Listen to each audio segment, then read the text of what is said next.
This is Daily Blast Live. We're talking about what you're talking about. Real, honest, entertaining, live. DBL starts right now. Welcome to DBL, everyone. It's Friday. We made it, May 28th. I'm Tori here with Lindsay and Brandon. It's good to see you both. I can't believe it's like truly summer. I know. 2021. It's about to hit. It's about to hit. Actually, we're talking about that. I want to ask all of you at home to hear, do y'all have plans for Memorial Day this weekend? Betcha. It's the first big holiday since Americans have started getting vaccinated, and millions of you are getting away. So more than 37 million Americans are taking to the roads and skies over the holiday. That's up 60% from last year when everything was shut down because of the pandemic. But with so many of us getting out of town, it will also mean heavy traffic. Speaking of which, if you're driving, get ready for some sticker shock at the gas pump. Right now, prices are at a 7-year high. And get this, the Indy 500 sold out this weekend in Indianapolis, which means there will be 135,000 fans in attendance, the biggest sold-out crowd in recent memory. So, what are your plans this weekend? How do they compare with last year? Man, I'm not doing anything cool. Really? Aren't you guys like shocked about, I'm having like a real problem accepting that last year is over with. Like, You're not transitioning. Well, I think this is like a shock. I mean, almost how big my stomach got quickly. It's just like, I was so locked down last year. The most Colin and I would do is like walk down the, street outside and call it a day, come right back. And now it's like, that Indy 500 is insane. People outside, people are fighting and road rage. And like, it's just like a lot going on. I think I'm overwhelmed a little bit. So you're going to stay in? No, I'm still gonna go. But I'm gonna go and stay with family, though. Okay, yeah, I'm gonna be with my family. So Brandon? I'm one of those people that's ready to jump in head first. Last year at this time, it felt like, I guess for like us, the people who kind of had to travel during the pandemic, I don't like it because it felt like you had your own private jet last year at this time. No one was traveling. So now that it's going to be packed, people have to understand if there's going to be a mask mandate, there has to be a sock mandate as well, because you have to wear socks on the plane now. Now, like, I sanitize everything when I get on the plane. And remember all those videos we've done of the people with bad sanitary habits and stuff on planes? We're not doing that this year. Wash your hands, wash your feet, wear a mask.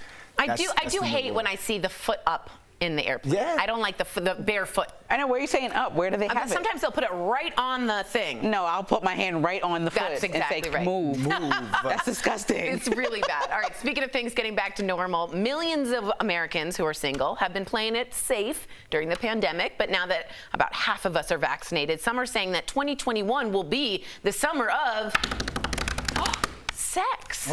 Get this, some are even calling it a sexplosion. While others, that's a great joke, while others are branding this summer a hot vax summer. Now, there are historical reasons for thinking this summer could be all about sex. We did have the roaring 20s, remember, after the Spanish flu of 1918. Some psychologists say our collective trauma could also be the cause, arguing that after being faced with our own morality, humans have a tendency to be riskier. So what do you think about this being a, quote, summer of sex? Brandon's like ready to go. Brandon's leaning forward. Go ahead, take it away. Not with our boss right there. I can see that, because just think about it. Just think for like the people out there. I have a friend that she always posts like gym bay is here. When she's at the gym, like she has her gym bay. Now, after being stuck in the house for a year, it's hashtag shoot your shot summer. Shoot your shot. Go for it. If that barista is cute, you want to talk to him, her, go shoot your shot. Be respectful about it, obviously. But hey, this is the summer of love. And who are we to stop the people? Ooh, summer of love. What do you think, Liz? I think that everybody was in a rush last year to get in a relationship. It was like pandemic relationships almost felt like when you get to college and everything's rushed and somebody's your boyfriend or girlfriend like 2 days later. And I think those relationships are starting to come apart. They realize like, okay, we're not locked in and no options. And so I do think people are going to be out there exploring their other options because life is back to normal. So I think that it's going to get a little hectic, hot and hectic this summer. I think it's going to get hot and hectic, but here's why, and I think psychologically, I think the act of making love is really chemically good for humans when they're with a partner. And I think after such a really scary trauma, like not to make this like a real thing here, but I do think that act of connecting with someone physically is actually chemically releases oxytocin. There's all these things that it releases. So I think we're going to see that just like a primitive way of wanting to get that back. You really dug deep there. She just took us back to sexual education. Like, you know, I think with all the music, the new music that came out, people are trying to get less like lovey-dovey and more like let's get it poppin'. So do you see people in relationship couples? Do you see them giving their significant other a pass? No. Now you're just changing the whole topic. Nobody is doing that. Exactly. No one wants that. That's why they put me on the pen. Nobody wants that. Stir things up. Okay. Someone just wrote in very hot and heavy. It's been the fall, winter, and spring of sex too. Someone said, "Wow." Wow, they had a busy, crazy year. All right, switching gears here. We have a topic we've talked about before in the show. If it came down to it, do you think you could win A one-on-one fight with an animal. Wow. In one recent survey, most men and women agree they could fight against a rat or a house cat. Can't believe I'm saying this. But everything changed when it came to one animal, the goose. Okay? It turns out the majority of men feel they could take a goose down, but women not so much. Then today we came across this viral video. It's a golfer in Georgia. Got into it with a swan on the green. From the looks of it, the swan wins this one. He has a whole weapon. That's embarrassing. Not that he should hit the animal cruelty. I'm just saying, I was swatted away. Okay. Oh, there we go. We get a peck in the back because they're quick with the neck, right? But the golfer isn't putting up too much of a fight. They also nip, I think. Why do you keep saying golfer? It's a golfer. Golfer. Golfer. A gopher. Animal. All right, well, what about this one? I'm sure this has come up on your feed. What about bugs? Check out this reporter's one-on-one encounter with a cicada. I hate those. So am I going to be in the break? I mean, in the same block out of this, or are you going to take a break? Okay.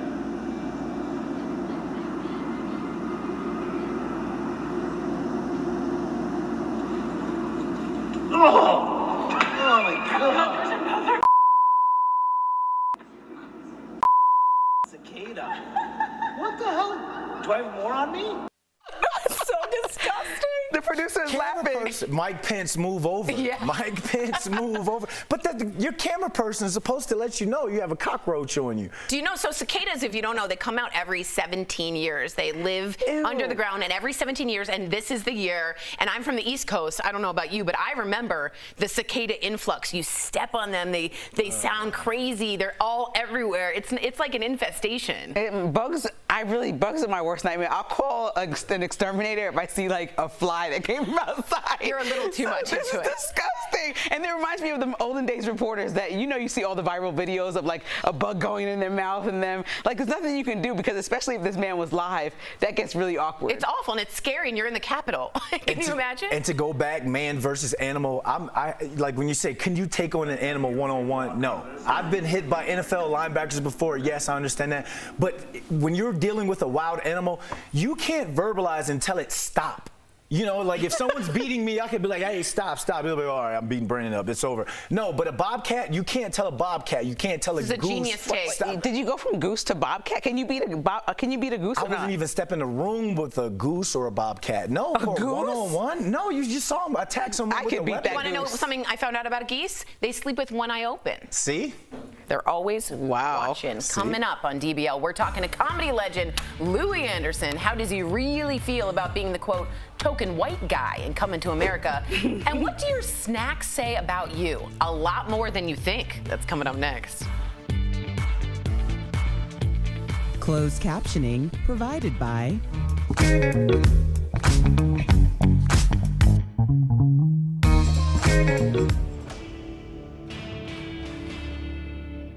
Across the country, colleges and universities have announced COVID-19 mandates for returning students. So let's verify, is this legal? We took that question to 3 law experts, Carmel Shachar, Joy Blanchard, and David Bloomfield. They tell us that schools across the country have long been requiring vaccinations. And there's a legal precedent from over a century ago. A man was fined in Cambridge, Massachusetts for refusing to get a smallpox shot during the epidemic. He argued that mandatory vaccinations infringed on his liberty, violating the 14th Amendment. And the Supreme Court said even though a person may protest for personal reasons in the interest of public health and safety, it could be mandated. And so that's why we see today so many schools and universities mandating things like measles, mumps, rubella, polio vaccines. It's because it is for the common good. But there are some exceptions here. Our experts say that federal laws like the ADA require that schools make reasonable accommodations for those with medical conditions. There's also some argument for religious exemptions, but that's going to depend on the state and how courts apply existing statutes. Some colleges and universities may say, all right, if you don't want the vaccine, we have a reasonable accommodation, which is you will continue to be on Zoom every day. Another wrinkle here would be if local leaders oppose a vaccine mandate, particularly in public colleges. Places such as Arkansas, Texas, and Florida, there the law is a little bit evolving, especially because most of these universities and colleges do take some sort of state money. So we can verify that in general, colleges and universities can legally mandate vaccines. With your Verify, I'm Evan Kozloff.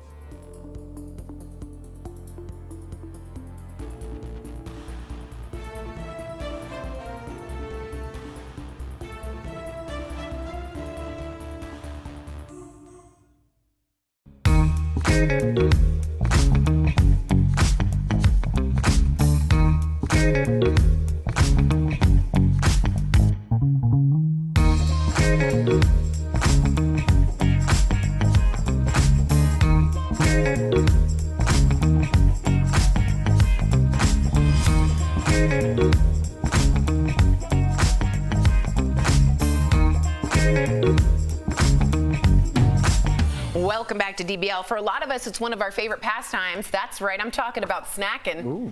That's right, okay? And it turns out your favorite snacks may reveal a lot about you. According to a recent survey, savory snackers are more likely to be social butterflies with their snacks, enjoying them with friends and family at parties and social events. But meantime, people who are sweet tooths prefer to enjoy them during dates or while binging their favorite TV show.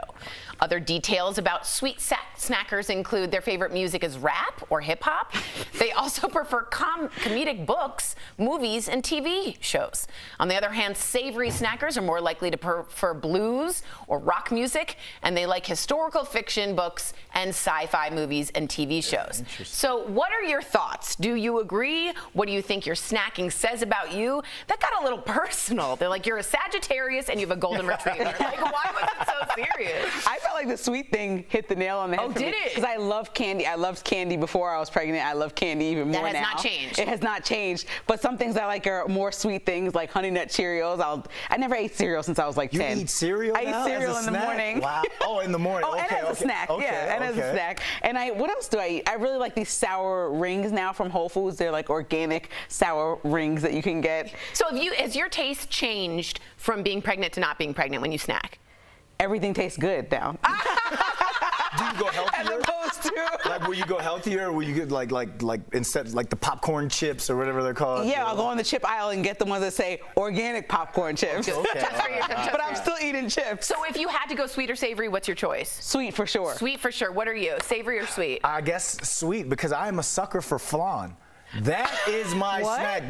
That's my you ultimate. like the nastiest stuff. What other thing did Please that you don't like? disrespect flan. Laffy Taffy Orange or something? I'd like banana Laffy Taffy. gross. Disgusting. Red Vines. That's disgusting. Tapatio chips. I think that he gets this stuff because he doesn't like to share. He's like one of those people who don't want to share, so he gets the nastiest flavor so he can enjoy it alone. So, to go on that, if I offer you a Twizzler, I want you to say no. Oh, okay, that's because fair. I love my Twizzlers. That's fair. So, Tori, what about you? Like, I'm a salty. I'm like a chip person. So do you like rock? I do, but I have terrible taste in music. But I do like sci-fi and stuff. Historical movies, yeah. stuff like that. And you like to eat while watching movies? Yes, and here's a question. Do you eat, and I'm going to ask you guys at home this too, out of the bag, or do you put it on a plate first? Out of the bag chips? or in a nice glass bowl? Oh, I'm just straight out of the bag. Oh, you dangerous one. What do you eat? What do you snack on when you cross stitch? Is that a separate snack? Chips and dip. I'm a chips and dip What if girl. you spill on it? I am very careful. Wow. It's not easy. I'm not that organized. I would spill all over the nice I'm beige a chip cloth. girl. So let us know what your favorite savory or salty. We want to know, and if you agree with the survey. Coming up on DBL, we're talking a comedy legend and Emmy-winning actor Louie Anderson. It's a great interview. Do not go away.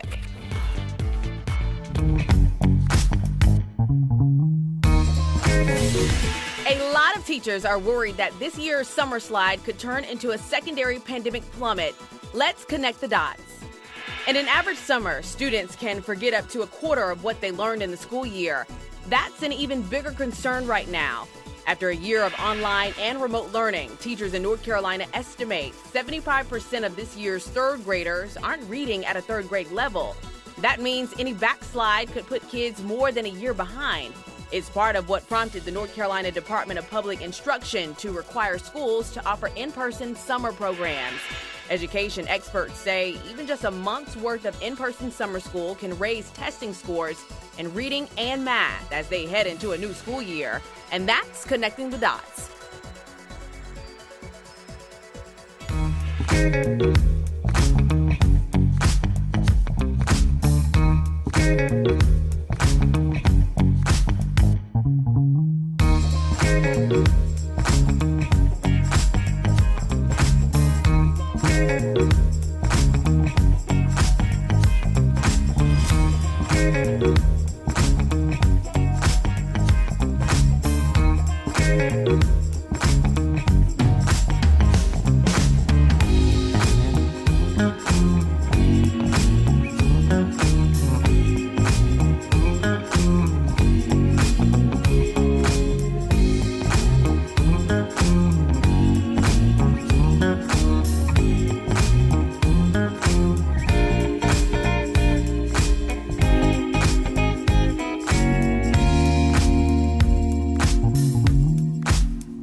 Welcome back to DBL. Louie Anderson's stand-up comedy career has spanned decades, and he's made appearances in some of Hollywood's most legendary comedies. Earlier, he joined us to take a look back at some of his most memorable moments in today's Chatting with the Stars. Hello. Hi. You know, I started on cleanup just like you guys, but now, see, I'm washing lettuce. Soon I'll be on fries, then the grill. A year or two, I make assistant manager. And that's where the big bucks start rolling in. Yes, that was comedian Louie Anderson in his iconic role as Maurice in Coming to America. And you didn't find out until much later that you were actually cast as the, quote, token white guy in the 1988 film because the studio demanded it. And you didn't even have to audition. Did you end up having total creative control over your character, or is Maurice more of an Eddie Murphy creation? Give us all the deets. It was a combination of who I was, and then he created the character, of course. But I never have known for 33 years that I was the token white guy. I had no idea. What did that make you feel that like? Was never talked or. I felt great. To be honest with you, I liked being the only white guy on there. You know, I didn't really think about it. We had so much fun. It was my first big part in anything. And everybody treated me so great, and I just love Eddie. He's one of the greatest actors. My parents think you're the greatest. They love you, and they loved you for years. But you think Eddie Murphy's the greatest. Why do you think that? And have you seen anything quirky that Eddie does to get into character? He just pops in. He is there. I mean, it's crazy. But the reason I think that is because look how many movies Eddie's done. Look how much flack he's taken here and there. He's done movies all for a personal interest, whether it was for his kids or he wanted to get outside the box. Bowfinger. Did you see Mr. Church? That was a dramatic role that really Eddie should have got an Oscar nod for that. And no matter what, he sticks with it. Well, Louie, this is Al Jackson here. And before I get to my question, I just want to say, really, how you doing? I wanted to thank you very quickly. You put me on your Showtime special. It was my first cable syndicated stand-up, so I appreciate you for that. I never got a chance to thank you. That's so great. I remember that special. That was a lot of fun. Yeah, it was a good. And you couldn't have got on it unless you were a great Al. So he is. He's fantastic. Well, thank you. I appreciate that. With that said, it's time to give you some props because I wanted to commend you personally on your weight loss. I know you've been really trying really hard to kick the sugar habit, which is super hard, and drop some pounds. How have you been able to look at you? Look at you. Drop some pounds. You're disappearing over there. How'd you do it through the pandemic? I turned off my Uber Eats. I tell you what I did is I did intermittent fasting. You know, 1 minute I would be eating, another minute I wouldn't. All kidding aside, I took it very serious. I got a trainer. I worked out. I swam. You know, this has been a lifelong struggle for me. I'm no longer compulsively eating like I was, and that was the big thing for me. We're so happy that you're talking about it because you definitely are reaching so many people, so many viewers right now that are also struggling with food addiction. So thank you. And speaking of changing bodies, as Christine Baskets, you played a woman who was based off of your own mother. Let's take a quick peek at what that looks like. Oh, they're beautiful. I know.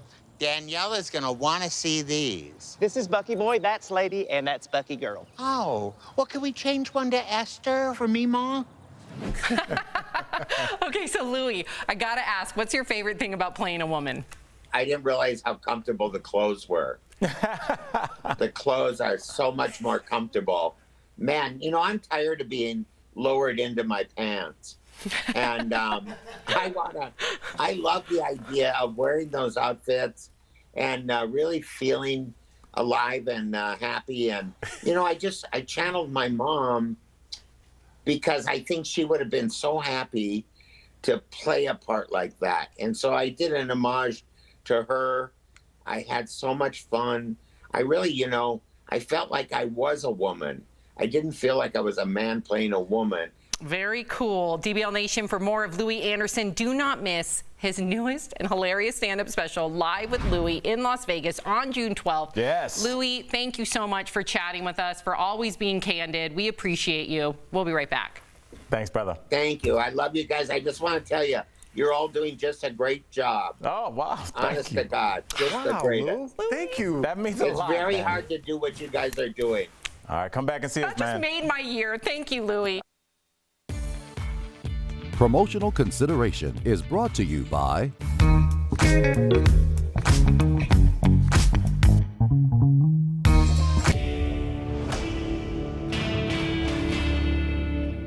Mosquito season is here. That means mosquito bites are back. Louie Anderson sent this question to the Verify team. If a mosquito bites a person that has COVID-19, will that mosquito be able to pass COVID-19 to a person that does not have COVID-19? With Verify, we want to make sure you know who our sources are first. We spoke with Dr. Mo Rezai. She is an internal medicine physician for Fort Worth Primary Care. We also talked to Dr. Michael Levy, an epidemiologist at the University of Pennsylvania's School of Medicine. COVID-19 is a respiratory virus, meaning it's passed through the air. A mosquito is an insect. It doesn't have lungs, but it breathes through its exoskeleton, so it can't spread a virus through the air. The mechanism of the COVID transmission, which is airborne or droplets, so it kind of doesn't go along with how it actually transmits and propagates. When a mosquito does pass a virus to a human, it comes from a bite or the insect's salivary glands. But COVID-19 can't replicate inside the mosquito. There'd be no way for the virus to get from a mosquito's gut if a mosquito did somehow pick it up back into another person. Not only that, but experts tell us since a mosquito can survive long enough on the blood from a single bite, it is very unlikely for it to immediately bite someone else. So we can verify. Mosquitoes cannot spread COVID-19 if they bite a person who is already infected.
Welcome back to DBL. Older adults who have been quarantined this past year may be noticing a big difference in their overall physical ability. So here are a few tips to help you get back out there in DBL's Focus on Fitness presented by QB.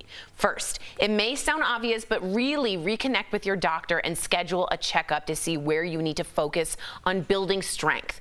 Another thing to remember is start slow and be super realistic about your abilities post-pandemic.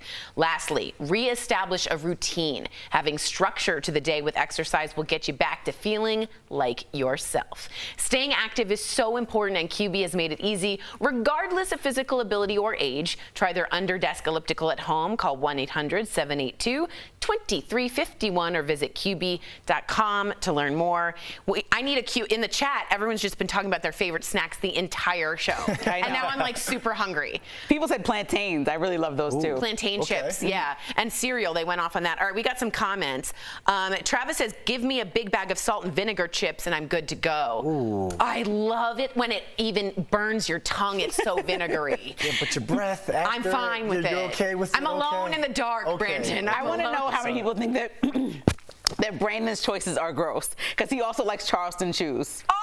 So if you think, hurry up in the comments if you think Brandon's choices are gross. What a brilliant candy that was. It's a brick of nothing. You put it in the freezer and then you break it in half? That's Come disgusting. On. No, so many better Fanny things wrote to in, do. you can't go wrong with the dope charcuterie board, which is always nice, a nice cheese tray. That's fancy. Very Okay, fancy. wow. And meats. And finally, Patty says, I got to be careful with the snacks before you know it, the whole bag of Cheetos will be gone. Yeah, you got to watch out, because one bag a day or something like that is not good at all. And you could just eat throughout a whole show. How about the Pringles? You know there are people who put their Pop-Tarts in their cereal? Have you ever heard of that? Oh, wow. Wow, you No? make terrible choices. DBL is new every day. We'll see you Monday. Same time, same place. Bye, guys.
Here's what we're talking about today on Daily Blast Live.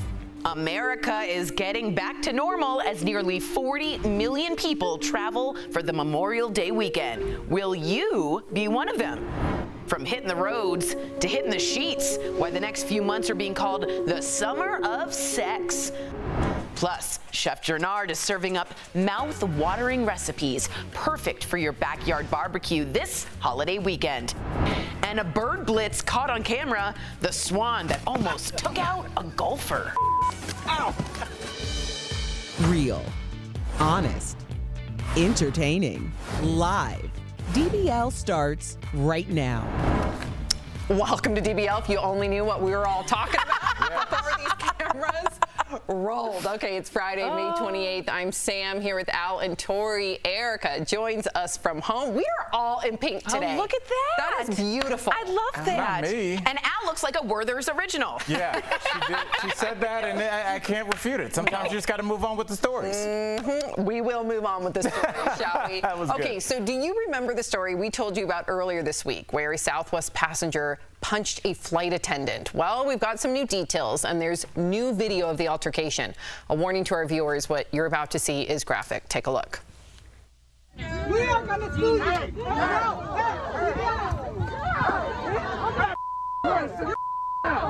Sit down, don't you dare! Don't you dare touch him! Don't you dare touch a flight attendant like this! Wow, the flight attendant was left bloody and 2 of her teeth were knocked out. Now, the passenger has been banned for life from Southwest. That's according to USA Today. The person who shot the video says the altercation was ultimately about the woman refusing to wear her mask properly. It's all part of a disturbing trend that's gotten worse during the pandemic of people attacking crew members in the air. Wow, and that bystander, good for him. Did you see how quickly he got up and immediately prevented Well, worse? I'm sure he sensed it to escalate. The buildup. You know?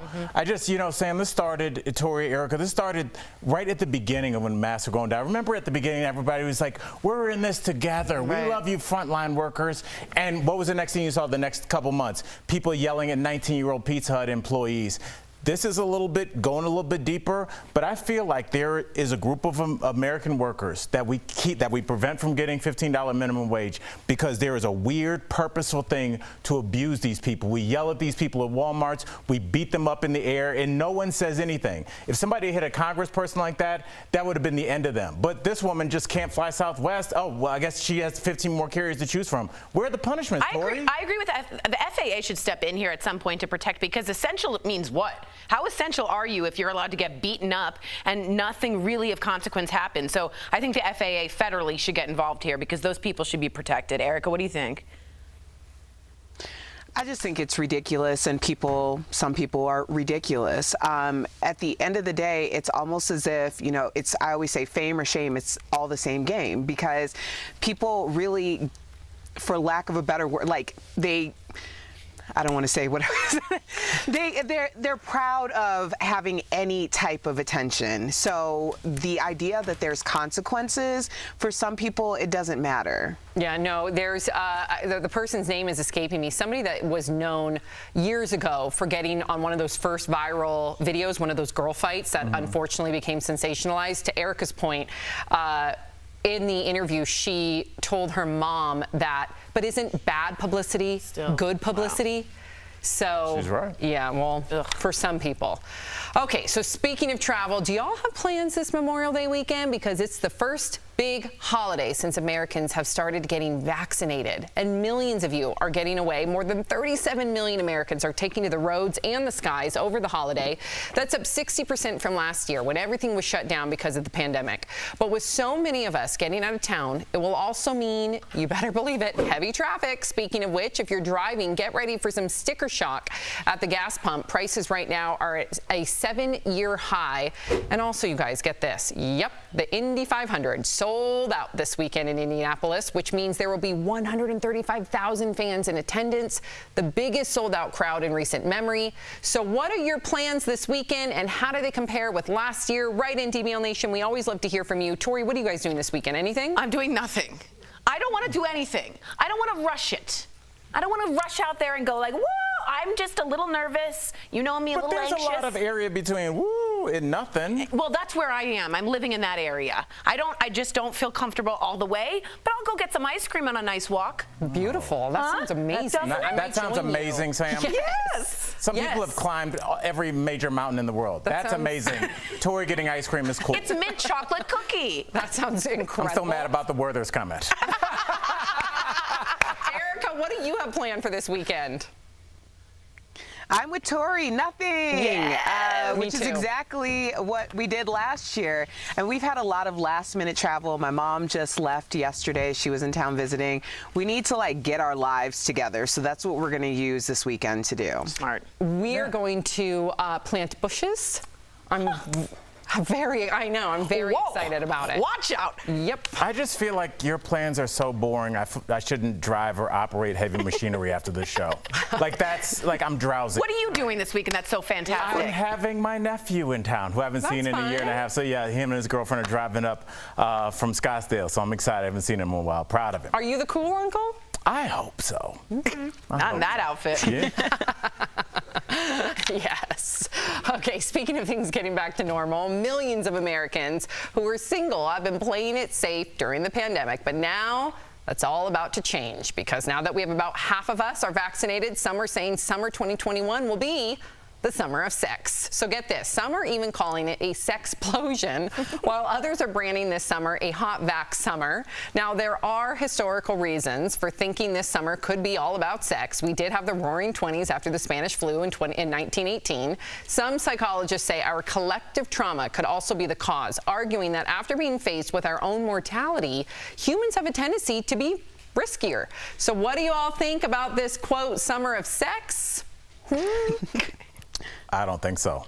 You think it's going to be the opposite effect? I think that this is not me taking a shot at Gen Z or millennials. I even talk about them in my act. I love those generations, but I think they are more of an online generation. They've learned to socialize online. They've learned to flirt online. I think they may hook up with one or more partners, but I think when we talk about the summer of sex, you know, in the 60s or even the 80s, people couldn't congregate online, so you were at a nightclub, you were at a bar. I think everybody's going to be at their house watching DBL and kind of scrolling and talking, but I don't think people are in these streets like that, Erica.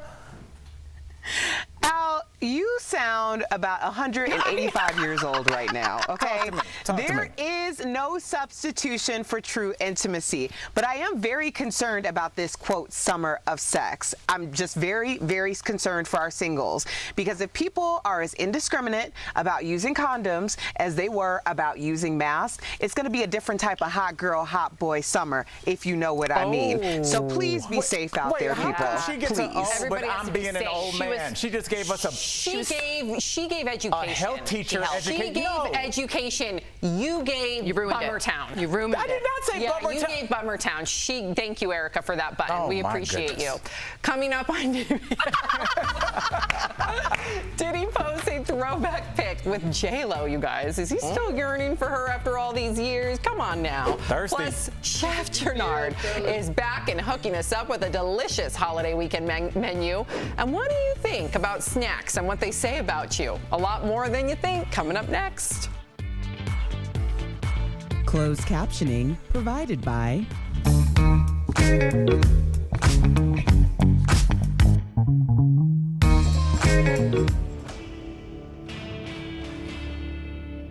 Across the country, colleges and universities have announced COVID-19 mandates for returning students. So let's verify, is this legal? We took that question to 3 law experts, Carmel Shachar, Joy Blanchard, and David Bloomfield. They tell us that schools across the country have long been requiring vaccinations. And there's a legal precedent from over a century ago. A man was fined in Cambridge, Massachusetts for refusing to get a smallpox shot during the epidemic. He argued that mandatory vaccinations infringed on his liberty, violating the 14th Amendment. And the Supreme Court said even though a person may protest for personal reasons in the interest of public health and safety, it could be mandated. And so that's why we see today so many schools and universities mandating things like measles, mumps, rubella, polio vaccines. It's because it is for the common good. But there are some exceptions here. Our experts say that federal laws like the ADA require that schools make reasonable accommodations for those with medical conditions. There's also some argument for religious exemptions, but that's going to depend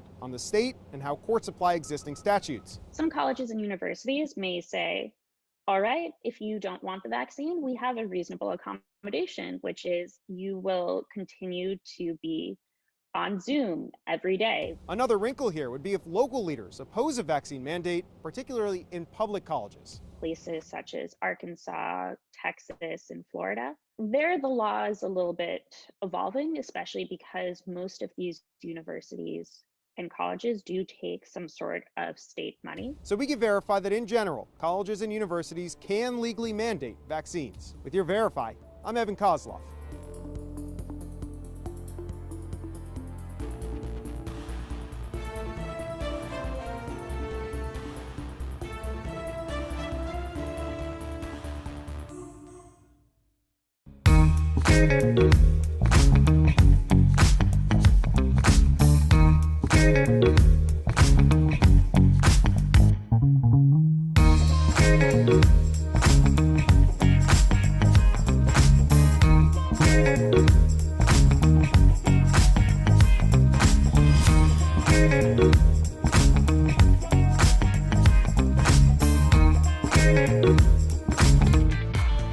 Welcome back to DBL. For a lot of us, it's one of our favorite pastimes. That's right. I'm talking about snacking. And it turns out your favorite snacks may reveal a lot about you. So according to a recent survey, savory snackers are more likely to be social butterflies with their snacks, enjoying them with friends and families at parties, social events. Meantime, people who like sweets prefer to enjoy them during dates or while binging their favorite TV shows. Other details about sweet snackers include their favorite music is rap or hip hop. They also prefer comedic books, movies, and TV shows. And on the other hand, savory snackers are more likely to prefer blues, rock music, and they like historical fiction books and sci-fi movies and TV shows. So what are your thoughts? Do you agree with this? And what do you think your snacking says about you? If you were to pick any snack right now, what's your go-to? Very salty chip. Okay. I'm a salty, and I will eat until I'm alone in the dark. Okay. Super salty chips. What about you, Al? See, I feel like this survey didn't take in the people that are hybrids, because I'm a hybrid. Yeah, I like chocolate-covered pretzels. I love salty things with chocolate over them. So, but if I got to go one way, I definitely, me and Mike and Ike's. I can't. Mike and Ike's? Yes, Mike and That Ike's. aged you big time. Look, Mike and Ike's are timeless. I don't even know if teens today know what a Mike and Ike is. Yeah, if you are someone just call under them 400, write in and tell us if you know what a Mike and Ike is. Yeah, please. Erica, everybody knows what a Mike and Ike is. Stop. It's like a Snickers. It's timeless. And also, Al, in Al's defense for Mike and Ike's, it also has like a very historical context and place in his heart. So that's important to say too. I would have already known Al's and Mike and Ike's. I've bought him a lot of Mike and Ike's. What if you just want like a bowl of chips and then you like to end it with a sweet? So I guess mine isn't a hybrid by your definition of like a chocolate covered pretzel. Mine is start with savory, finish it. All right. I'm not done. Oh. Go get a cookie, then I feel satisfied. But without the cookie, nothing? Yeah, otherwise I feel like, okay, like I got my savory tooth satisfied, but what's happening with the cookie tooth? It's like dun-dun-dun-dun-dun. Well, there's no savory tooth, so no one knows. Erica, what kind of snacker are you?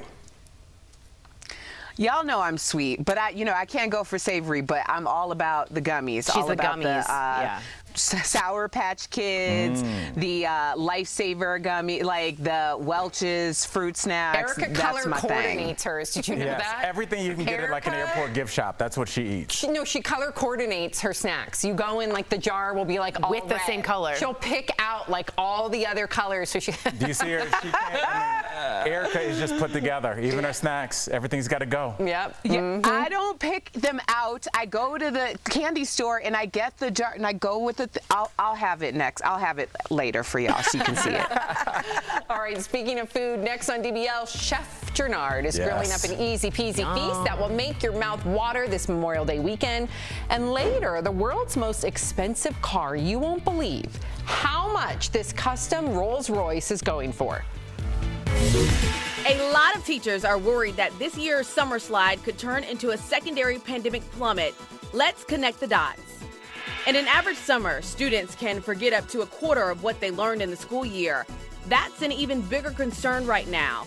After a year of online and remote learning, teachers in North Carolina estimate 75% of this year's third graders aren't reading at a third grade level. That means any backslide could put kids more than a year behind. It's part of what prompted the North Carolina Department of Public Instruction to require schools to offer in-person summer programs. Education experts say even just a month's worth of in-person summer school can raise testing scores in reading and math as they head into a new school year. And that's connecting the dots.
guys, it's Memorial Day weekend. That means it's time to socialize because everybody's vaccinated. So how are we going to socialize, do it up, but we don't have all that work?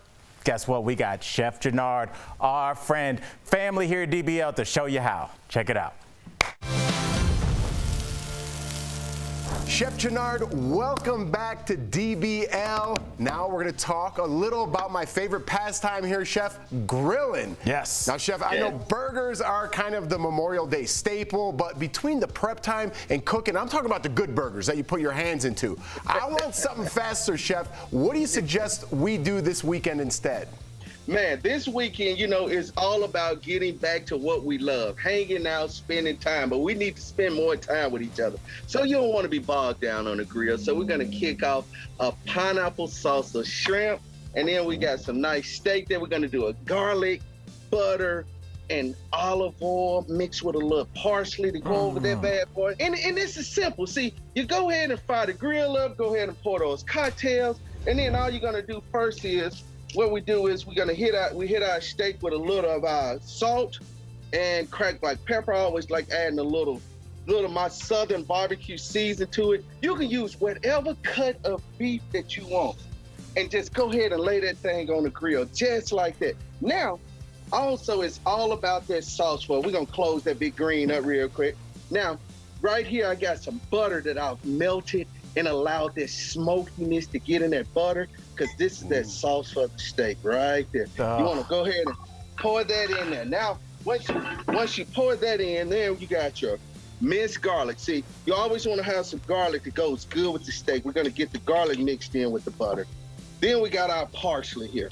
Boom, parsley in with it, and just give it a nice good stir. You can add a little cracked black pepper, a little salt to it.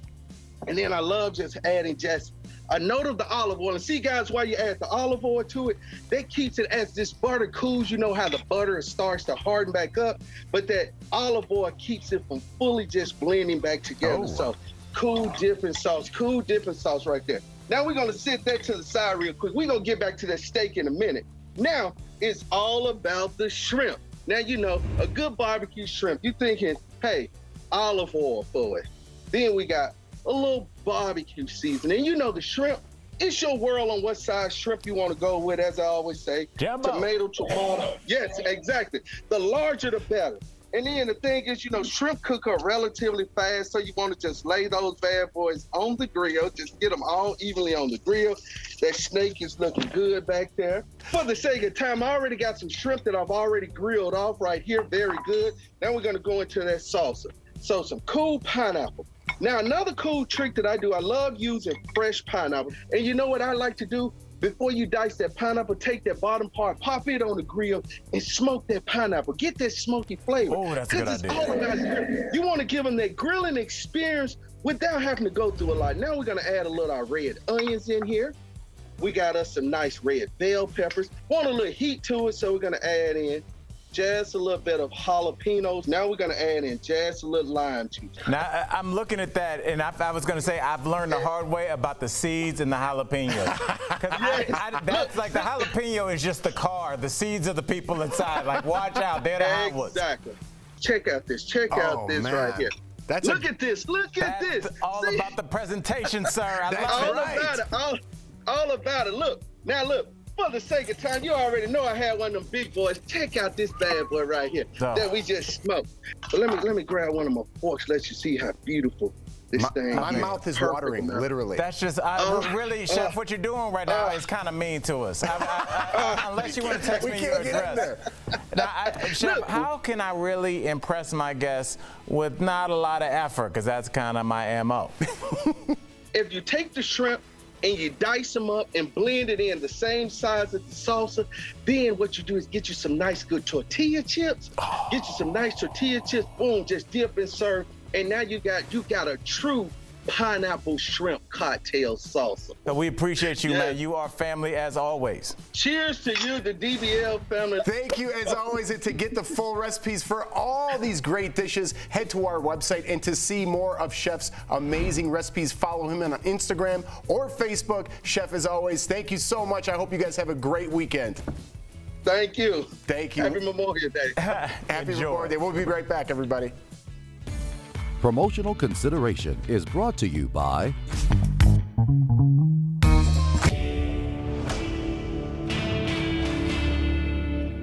Mosquito season is here. That means mosquito bites are back. Louie Anderson sent this question to the Verify team. If a mosquito bites a person that has COVID-19, will that mosquito be able to pass COVID-19 to a person that does not have COVID-19? With Verify, we want to make sure you know who our sources are first. We spoke with Dr. Mo Rezai. She is an internal medicine physician for Fort Worth Primary Care. We also talked to Dr. Michael Levy, an epidemiologist at the University of Pennsylvania's School of Medicine. COVID-19 is a respiratory virus, meaning it's passed through the air. A mosquito is an insect. It doesn't have lungs, but it breathes through its exoskeleton, so it can't spread a virus through the air. The mechanism of the COVID transmission, which is airborne or droplets, so it kind of doesn't go along with how it actually transmits and propagates. When a mosquito does pass a virus to a human, it comes from a bite or the insect's salivary glands. But COVID-19 can't replicate inside the mosquito. There'd be no way for the virus to get from a mosquito's gut if a mosquito did somehow pick it up back into another person. Not only that, but experts tell us since a mosquito can survive long enough on the blood from a single bite, it is very unlikely for it to immediately bite someone else. So we can verify. Mosquitoes cannot spread COVID-19 if they bite a person who is already infected.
Welcome back to DBL. No, I'm not Sam, and your TV is not wrong. She's feeling a little under the weather, so as good co-hosts, yes, we sent her home. We want her to have a relaxing rest of her day. Welcome back. Here's a topic we've talked about before in the show. If it came down to it, do you think you could win a one-on-one fight with an animal? In one recent survey, most men and women agree they would win against a rat or a house cat, but everything changed when it came to one animal, the goose. So it turns out... Oh, whoa! That's awesome. It turns out, oh, that's a hardcore graphic. Turns out majority of men feel they could take a goose, but women not so much. Then today we came across this video. It's a golfer in Georgia who got into it with a swan on the green, but it looks kind of like the swan won. Here we go in slow-mo and peck. There we go. That's it. Yeah, but he's showing some restraint. I mean, he's got a club, and he's got a weapon, and he's not using it. But that's why I've always said birds are vicious. If they were like 10 feet tall, like I think they'd be a real problem. Yes, they would be a real issue. They're mean. Swans are actually very, very territorial. You're absolutely right. I think that's the thing is he's in his hood right now. Erica, have you ever been chased or scared of an animal attack at all? Well, when I was about 5 years old, I got chased home by a white poodle, and I almost got hit by a car because I ran across the street. And the irony is that dog looked just like Spike, our dog now. That's hilarious. So I'm like, you know, a lot has changed. A lot has changed. Do you think there's any animal y'all think that you could take down? I don't think there's a single one because I think animals are more instinctual. I don't think that's right. But is there an animal you think you could take, Al? No, I don't want to fight any. That's why I don't like going into the woods, Erica. I don't like climbing. I don't like hikes. I don't mess with nature. It stays out. I don't like anything with fangs or claws. No. No. Erica, is there any animal you could take? I agree. Nothing. See, I find it funny that people are like, I would win. If you're a human in a fight with an animal, you should just take your L for the day, okay? Amen. There's no winning Take the there. L. I agree. If you're leaving us, you can watch the second half of the show on Facebook or YouTube. You can chat with other viewers. Right now, we're talking about food on the YouTube chat. You can leave your comments and be part of DBL Nation. But if you're sticking around, here's what's coming up. We're showing you the world's most expensive car. Is it my car? It's not at all your car. And revealing the celebrity couple that might have bought it. Does it mean you? It's not you. And Diddy posts a throwback picture with J.Lo. Was she the one that got away? DBL is new every day, and we will be right back. It's never you, Al.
This is Daily Blast Live. We're talking about what you're talking about.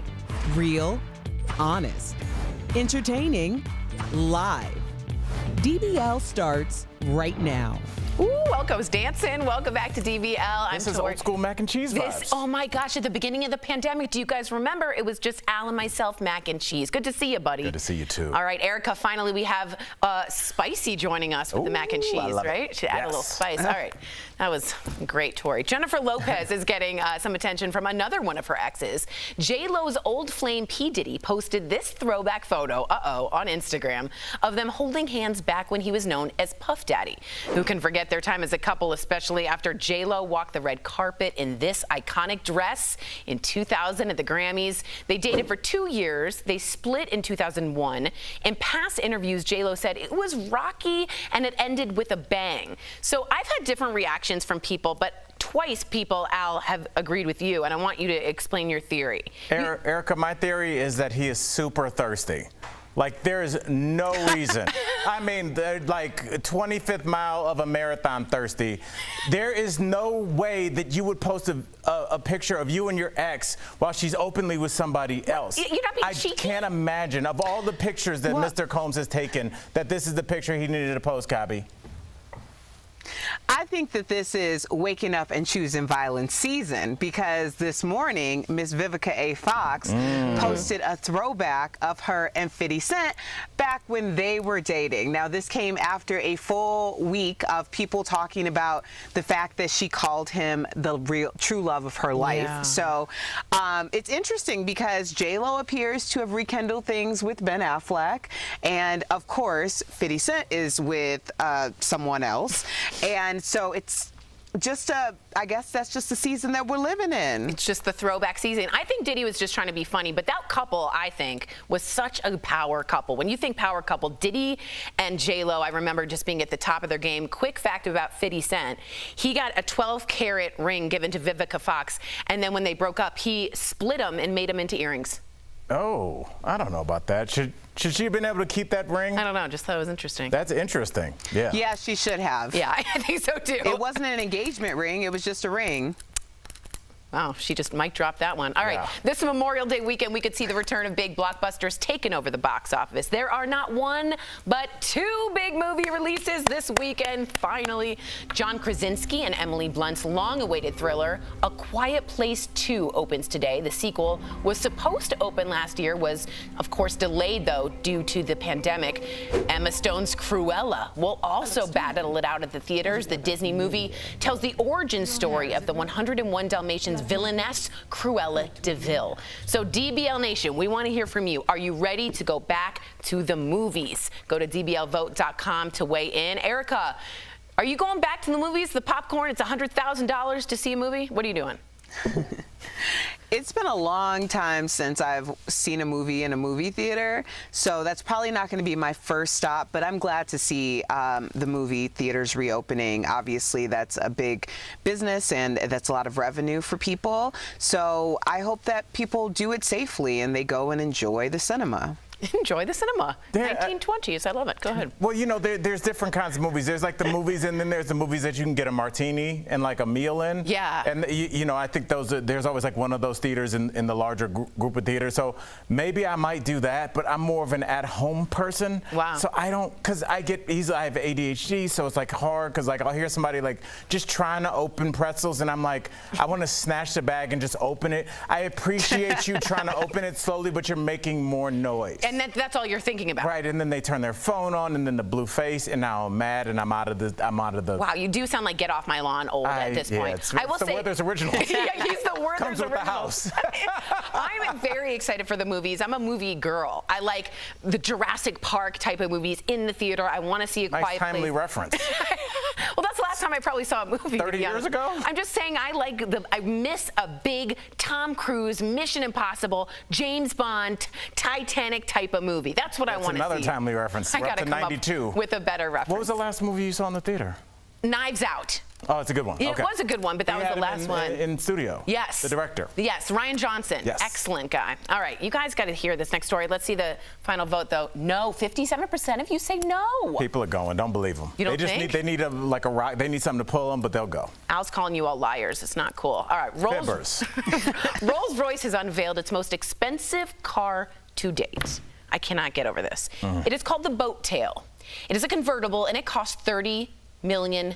Let me say that again, $30 million.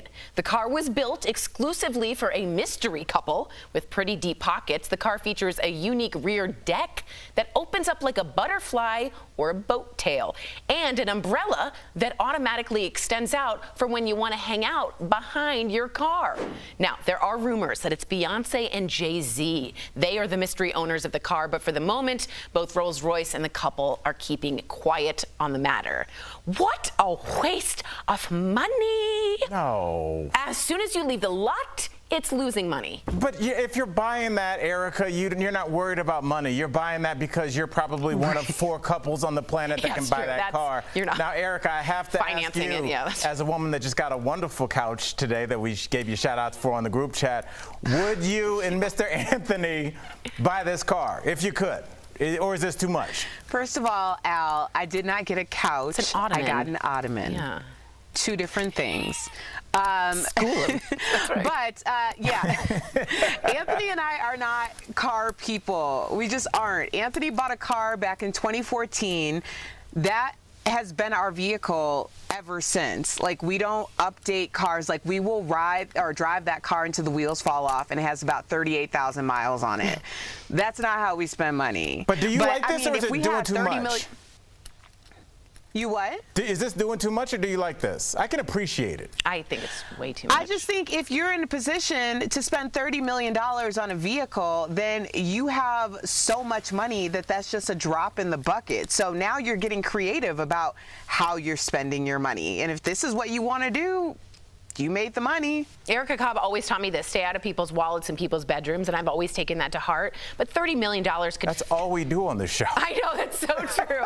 But we can... You're giving away the secret. But I will say that could feed... I just feel like there's... you're right, I shouldn't, but you could do so much more. 2 tickets to Bummer Town. I'm sorry, you could do a lot more. Now, Marquita says, I want that car. Thank you, Marquita, for being honest. She's being on board. All right, switching gears. Get it? Car. I like that. Thanks. I didn't notice that. It's in the prompter. I dig it. Fashion designer Vera Wang says her success came later in life. This is so interesting. In an interview with CNBC, Vera says she didn't start her own wedding gown business until she was 40. She was getting married. She couldn't find a wedding dress she liked, so her father encouraged her to make and sell her own designs, which has now become the Vera Wang Bridal. It's a multi-million-dollar empire. Life also got better for 40 for Samuel L. Jackson, who was cast in Jungle Fever at 43. Morgan Freeman also didn't land his first major acting role until he was 52. Jane Lynch got her big break as Sue Sylvester on Glee at 49. Leslie Jones didn't even get cast on SNL until she was 47. Julia Child released her first cookbook when she was 49 years old and got her own TV show a year later at 50. And my favorite of all time, Lucille Ball, was 40 when her iconic show, I Love Lucy, first aired. I'm turning 40 in January, and that just gave me a lot of peace. Why? Because I think society makes you feel like if you are past 35, you're geriatric. Well, I think that's silly. I don't think we should listen to that. I was talking to a buddy before the show today, and I was like, it's so interesting that it seems like it's really just American society. We take our older people and just shove them aside. We do. You look at Hispanic cultures, Asian cultures. Italian, they value grandma lives in the house and they listen to them. Here we're just like, whatever, grandpa. I'm like, why do we take people that have the most amount of life experience and look at them like, yeah, but let's hear what this 19-year-old kid has to say that was raising his hand to go to the bathroom in high school 3 years ago. I want to talk to an adult. I want to see how you failed 3 times before you made it. And I feel like companies that have not only experienced failure, but also may have gone through life so they understand, hey, my employees got a sick kid. I've dealt with that. Right. You know, rather than somebody being like thinking that, you know, you just have to drive through life because you're 20 and you don't have any responsibilities. Erica? I think there's value in both. I think there's value in the optimism and also innovation of youth. And I think that there's value in the wisdom and experience of people who are a little older. I think where things really get conflated and conflicted are when we're seeing visual representations on social media, right? Now, for the 3 of us, we're getting to the point in our lives and our career where our peer group might consist of people who are 10, 15, 20 years younger than us, but they're still working around and in the same industry.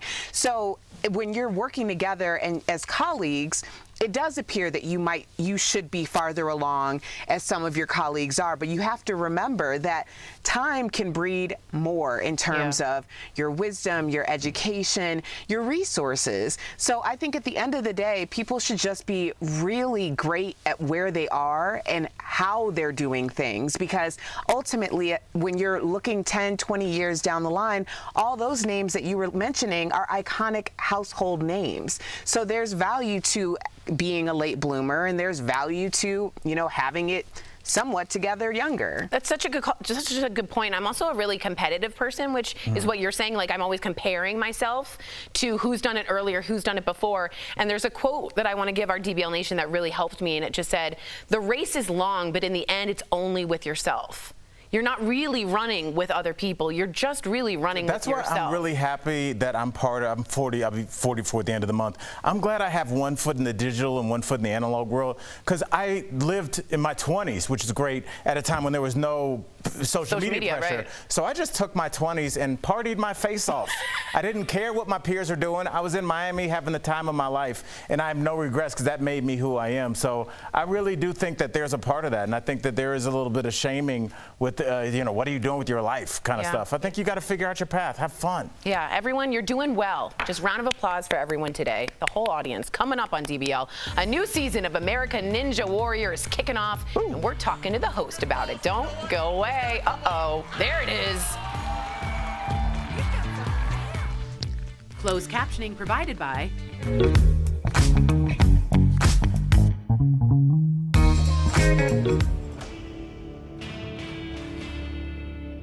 Across the country, colleges and universities have announced COVID-19 mandates for returning students. So let's verify, is this legal? We took that question to 3 law experts, Carmel Shachar, Joy Blanchard, and David Bloomfield. They tell us that schools across the country have long been requiring vaccinations. And there's a legal precedent from over a century ago. A man was fined in Cambridge, Massachusetts for refusing to get a smallpox shot during the epidemic. He argued that mandatory vaccinations infringed on his liberty, violating the 14th Amendment. And the Supreme Court said even though a person may protest for personal reasons in the interest of public health and safety, it could be mandated. And so that's why we see today so many schools and universities mandating things like measles, mumps, rubella, polio vaccines. It's because it is for the common good. But there are some exceptions here. Our experts say that federal laws like the ADA require that schools make reasonable accommodations for those with medical conditions. There's also some argument for religious exemptions, but that's going to depend on the state and how courts apply existing statutes. Some colleges and universities may say,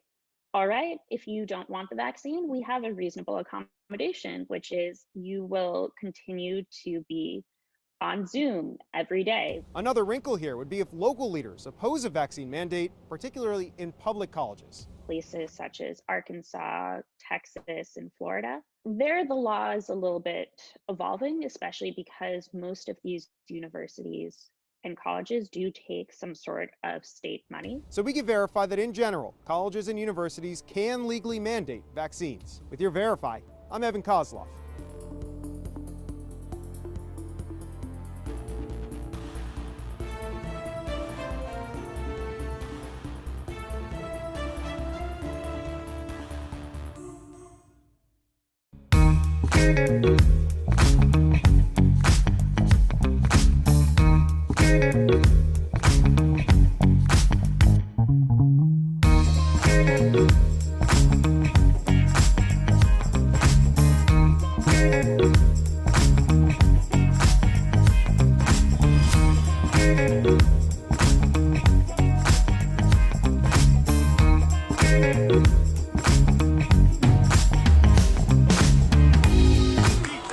This flat top looking good. Oh!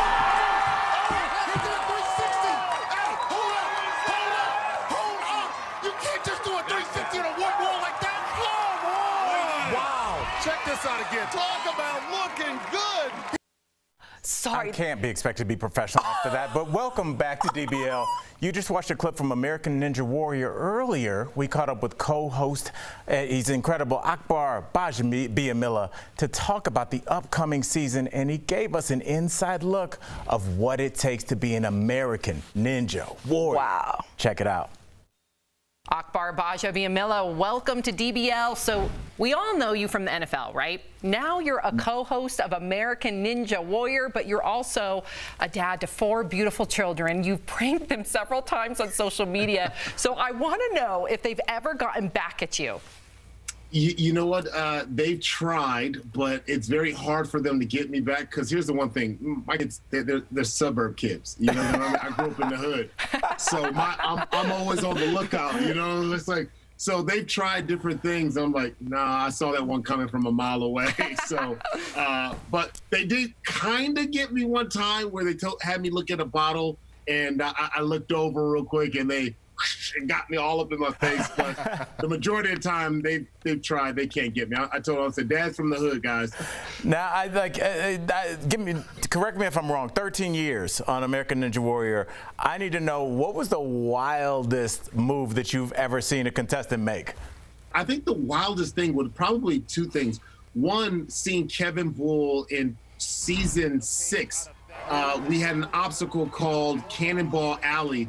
And all of a sudden, this is Kevin Bull, he decided to go inverted and use his legs to get through. And then he just swung and got through all the way on the other side. And it just blew my mind that, you know, he would think of that under duress. Because when you're stressed out, like, you can't think, and you're seeing everybody fail.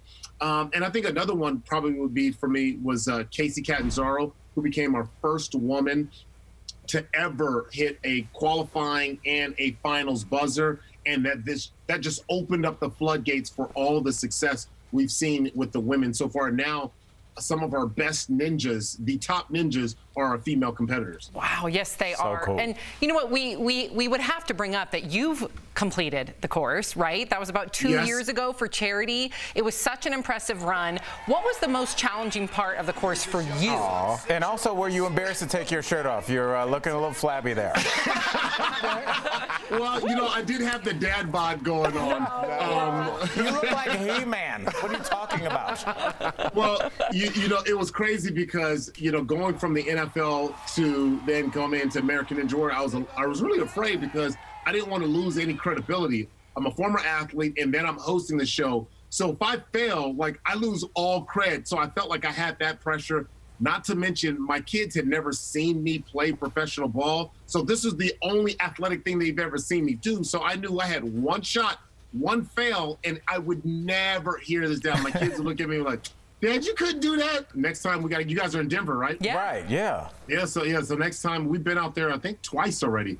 Next time we'll have to come up. Yeah. Make sure we get you guys out to the course. I will be sick that day because when I can't even jump from one thing to another and a 15-year-old girl hits the buzzer. I'll do it. Hey, I'll do it. I'm sick that day. I already know I'm sick that day. I already know. Sam, come on, Sam. Yeah, you Sam, give me like if you could, a month to 2 weeks in advance so I could just brush up on my... It's not like you have 4 kids and you're running a show. I want to brush Make sure you up keep Sam in mind. I want to brush up on my skills. Hey, no, Sam, trust me, I won't forget. I will remember. Akbar, thank you so much for chatting with us. Don't forget to catch the next season of American Ninja Warrior Monday, May 31st on NBC. Thank you. We'll be right back.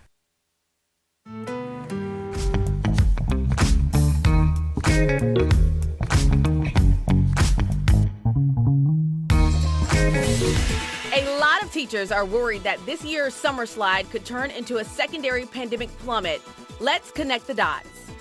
In an average summer, students can forget up to a quarter of what they learned in the school year. That's an even bigger concern right now. After a year of online and remote learning, teachers in North Carolina estimate 75% of this year's third graders aren't reading at a third grade level. That means any backslide could put kids more than a year behind. It's part of what prompted the North Carolina Department of Public Instruction to require schools to offer in-person summer programs. Education experts say even just a month's worth of in-person summer school can raise testing scores in reading and math as they head into a new school year. And that's connecting the dots.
Welcome back to DBL. Older adults that have been quarantined this past year may be noticing a big difference in their overall physical ability. Let's not lie, I'm one of them. Here are a few tips to help get you back out there in DBL's Focus on Fitness presented by QB. So first, it might sound obvious, but just check up with your doctor, reconnect, schedule a pickup and a checkup to see where you need to focus on building strength, because they can really, really help. Another thing to remember is start slow. Be realistic about your abilities post-pandemic.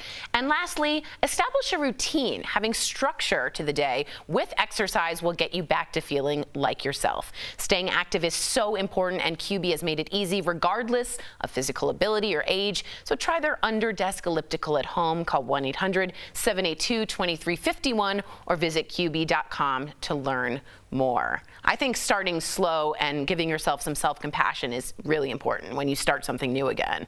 Yeah. Erica, what do you think? Well, it's also really important that you have accountability partners. My mom is going to be 69 next month.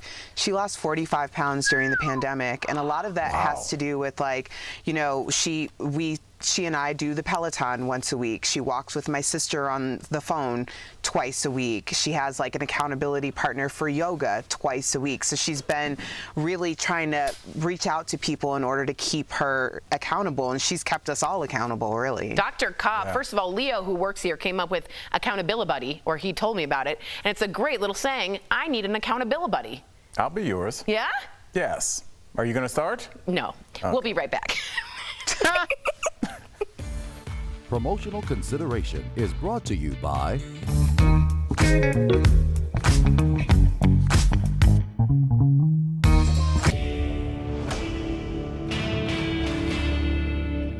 Mosquito season is here. That means mosquito bites are back. Louie Anderson sent this question to the Verify team. If a mosquito bites a person that has COVID-19, will that mosquito be able to pass COVID-19 to a person that does not have COVID-19? With Verify, we want to make sure you know who our sources are first. We spoke with Dr. Mo Rezai. She is an internal medicine physician for Fort Worth Primary Care. We also talked to Dr. Michael Levy, an epidemiologist at the University of Pennsylvania's School of Medicine. COVID-19 is a respiratory virus, meaning it's passed through the air. A mosquito is an insect. It doesn't have lungs, but it breathes through its exoskeleton, so it can't spread a virus through the air. The mechanism of the COVID transmission, which is airborne or droplets, so it kind of doesn't go along with how it actually transmits and propagates. When a mosquito does pass a virus to a human, it comes from a bite or the insect's salivary glands. But COVID-19 can't replicate inside the mosquito. There'd be no way for the virus to get from a mosquito's gut if a mosquito did somehow pick it up back into another person. Not only that, but experts tell us since a mosquito can survive long enough on the blood from a single bite, it is very unlikely for it to immediately bite someone else. So we can verify. Mosquitoes cannot spread COVID-19 if they bite a person who is already infected.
Welcome back to DBL. Erica, we hear you got a lot of comments from DBL Nation about snacking. Yeah. I do. Brody says, give me a big old bag of barbecue chips and I am good to go. That's Jeff Georgie Schroeder. says, tortilla chips and guac is my jam. That's my jam. Fabiola says, I love a charcuterie board with all the meats and all the cheeses. That's my girl. And Tracy says, I love Jelly Bellies, especially peach and cinnamon flavors, which brings me back to the top of the show when I was called out for having all the same color candy. This is my Jelly Belly Is that little lime? dispenser. Is it lemon or lime? No, it's pear. Pear. It's Why pear. would you get the worst flavor they have? Because she's so elegant. That's Pear doesn't even taste like anything. pear. She's very sophisticated. What does pear Are really you taste like? serious? It's gritty. No. It's like you're Pear- eating New York City. I don't like it.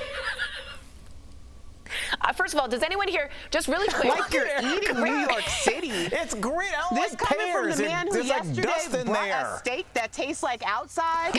You know, you said on camera you like my steak, so I'm With I'm no trying to take it back foil. now. Steak I'm with just no kidding. foil. I love you. I love you, Good girl. steak. We'll see you guys. Have a great holiday weekend. We'll see you Monday, same time, same place. Take care, guys.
What we're talking about today on Daily Blast Live. America is getting back to normal as nearly 40 million. Will you be one of them? From hitting the roads to hitting the sheets, why the next few months are being called the summer of sex. Plus, Chef Jernard is serving up mouth-watering recipes perfect for your backyard barbecue this holiday weekend. And a bird blitz caught on camera, the swan that almost took out a golfer. Ow! Real, honest, entertaining, live. DBL starts right now. Welcome to DBL. If you only knew what we were all talking about before these cameras rolled. Okay, it's Friday, May 28th. I'm Sam here with Al and Tori. Erica joins us from home. We are all in pink today. Oh, look at that. That is beautiful. I love that. Not me. And Al looks like a Werther's original. Yeah, she did. She said that, and I can't refute it. Sometimes you just got to move on with the stories. We will move on with the story, shall we? That was okay, good. so do you remember the story we told you about earlier this week where a Southwest passenger punched a flight attendant? Well, we've got some new details, and there's new video of the altercation. A warning to our viewers, what you're about to see is graphic. Take a look. We are gonna do you.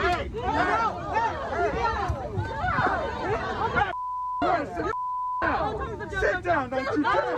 Don't you dare touch me! Don't you dare touch a flight attendant like this! Wow, the flight attendant was left bloody and 2 of her teeth were knocked out. Now, the passenger has been banned for life from Southwest. That's according to USA Today. The person who shot the video says the altercation was ultimately about the woman refusing to wear her mask properly. It's all part of a disturbing trend that's gotten worse during the pandemic of people attacking crew members in the air. Wow, and that bystander, good for him. Did you see how quickly he got up and immediately prevented Well, worse? I'm sure he sensed it to escalate. The buildup. You know? I just, Sam, this started, Tori, Erica, this started right at the beginning of when masks were going down. Remember at the beginning, everybody was like, we're in this together. Right. We love you, frontline workers. And what was the next thing you saw the next couple months? People yelling at 19-year-old Pizza Hut employees. This is going a little bit deeper, but I feel like there is a group of American workers that we prevent from getting $15 minimum wage because there is a weird, purposeful thing to abuse these people. We yell at these people at Walmarts, we beat them up in the air, and no one says anything. If somebody hit a congressperson like that, that would have been the end of them. But this woman just can't fly Southwest. Oh, well, I guess she has 15 more carriers to choose from. Where are the punishments, Tori? I agree with that. The FAA should step in here at some point to protect, because essential means what? How essential are you if you're allowed to get beaten up and nothing really of consequence happens? So I think the FAA federally should get involved here because those people should be protected. Erica, what do you think? I just think it's ridiculous, and some people are ridiculous. At the end of the day, it's almost as if, I always say fame or shame, it's all the same game, because people really, for lack of a better word, I don't want to say what they're proud of having any type of attention. So the idea that there's consequences, for some people, it doesn't matter. Yeah, no, there's the person's name is escaping me. Somebody that was known years ago for getting on one of those first viral videos, one of those girl fights that unfortunately became sensationalized. To Erica's point, in the interview, she told her mom that, but isn't bad publicity still good publicity? Wow. So, she's right. Yeah, well, for some people.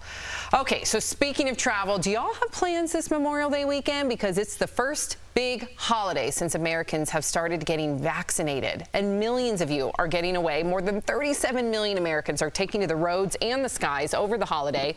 That's up 60% from last year when everything was shut down because of the pandemic. But with so many of us getting out of town, it will also mean, you better believe it, heavy traffic. Speaking of which, if you're driving, get ready for some sticker shock at the gas pump. Prices right now are at a 7-year high. And also, you guys, get this. Yep, the Indy 500 sold out this weekend in Indianapolis, which means there will be 135,000 fans in attendance, the biggest sold-out crowd in recent memory. So what are your plans this weekend, and how do they compare with last year? Right in DBL Nation, we always love to hear from you. Tori, what are you guys doing this weekend? Anything? I'm doing nothing. I don't want to do anything. I don't want to rush it. I don't want to rush out there and go like, woo, I'm just a little nervous. You know me, a little anxious. But there's a lot of area between woo and nothing. Well, that's where I am. I'm living in that area. I just don't feel comfortable all the way, but I'll go get some ice cream on a nice walk. Beautiful. That sounds amazing. That sounds amazing, Sam. Yes. Some people have climbed every major mountain in the world. That's amazing. Tori getting ice cream is cool. It's mint chocolate cookie. That sounds incredible. I'm still mad about the Werther's comment. Erica, what do you have planned for this weekend? I'm with Tori, nothing. Yeah, which is exactly what we did last year. And we've had a lot of last minute travel. My mom just left yesterday. She was in town visiting. We need to get our lives together. So that's what we're going to use this weekend to do. Smart. We are going to plant bushes. I'm very excited about it. Watch out. Yep. I just feel like your plans are so boring. I shouldn't drive or operate heavy machinery after this show.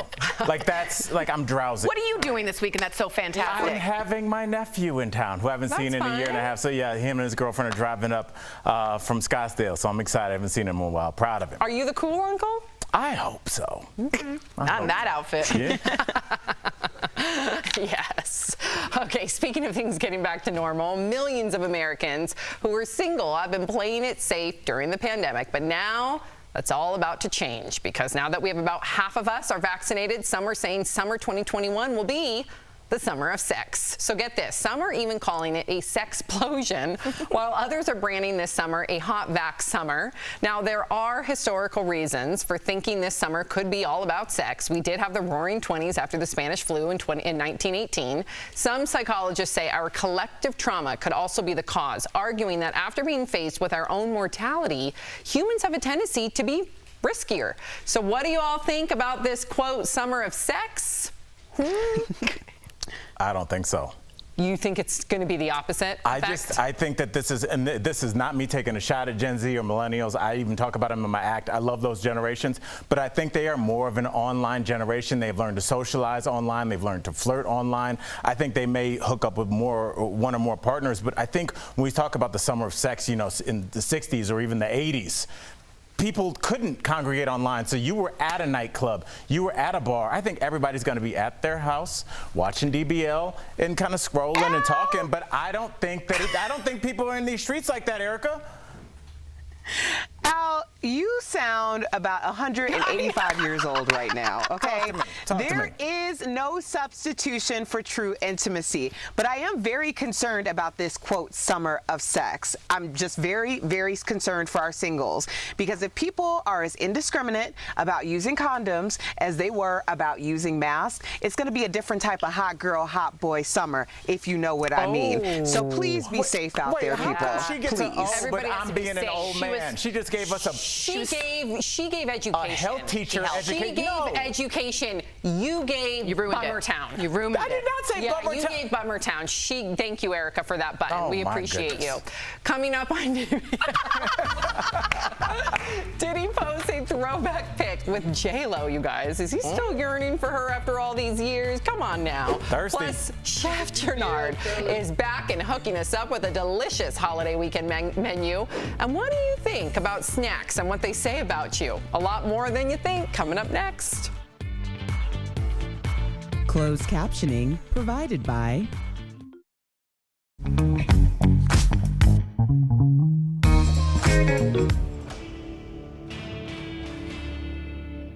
Across the country, colleges and universities have announced COVID-19 mandates for returning students. So let's verify, is this legal? We took that question to 3 law experts, Carmel Shachar, Joy Blanchard, and David Bloomfield. They tell us that schools across the country have long been requiring vaccinations. And there's a legal precedent from over a century ago. A man was fined in Cambridge, Massachusetts for refusing to get a smallpox shot during the epidemic. He argued that mandatory vaccinations infringed on his liberty, violating the 14th Amendment. And the Supreme Court said even though a person may protest for personal reasons in the interest of public health and safety, it could be mandated. And so that's why we see today so many schools and universities mandating things like measles, mumps, rubella, polio vaccines. It's because it is for the common good. But there are some exceptions here. Our experts say that federal laws like the ADA require that schools make reasonable accommodations for those with medical conditions. There's also some argument for religious exemptions, but that's going to depend on the state and how courts apply existing statutes. Some colleges and universities may say,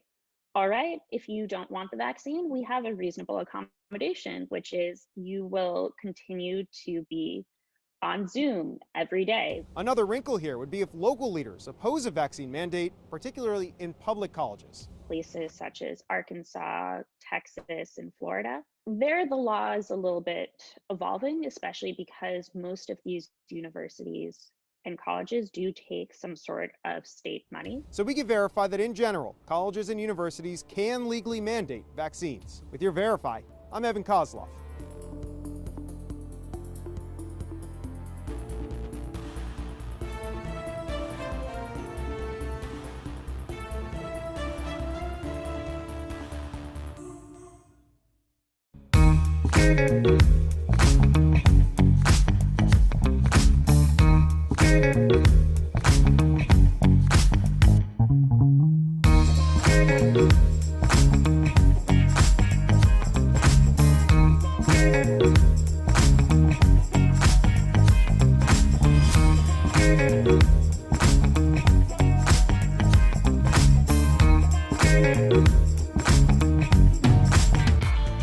Welcome back to DBL. For a lot of us, it's one of our favorite pastimes. That's right. I'm talking about snacking. And it turns out your favorite snacks may reveal a lot about you. So according to a recent survey, savory snackers are more likely to be social butterflies with their snacks, enjoying them with friends and families at parties, social events. Meantime, people who like sweets prefer to enjoy them during dates or while binging their favorite TV shows.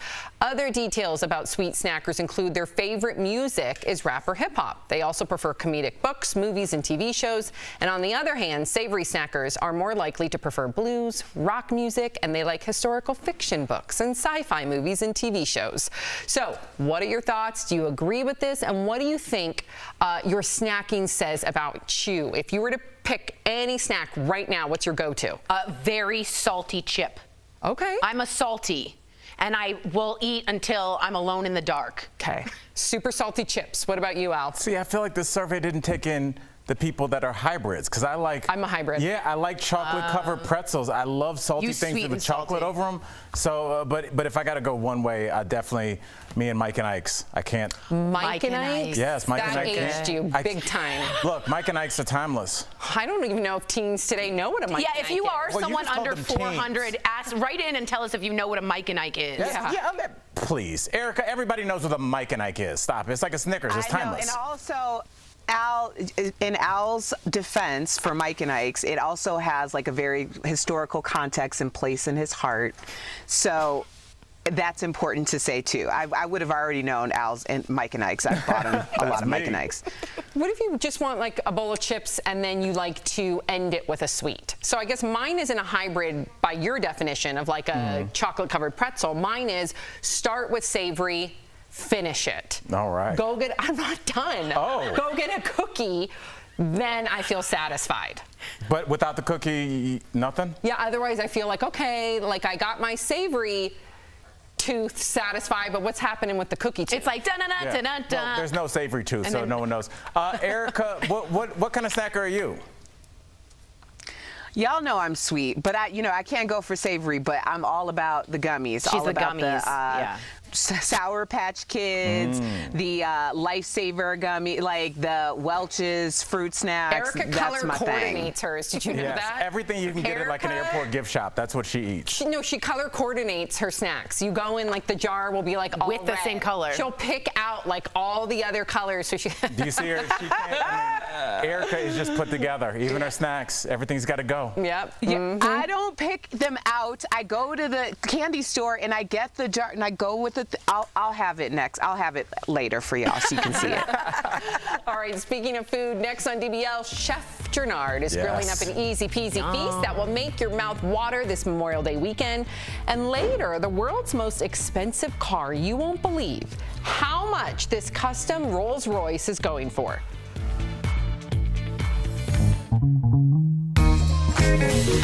A lot of teachers are worried that this year's summer slide could turn into a secondary pandemic plummet. Let's connect the dots.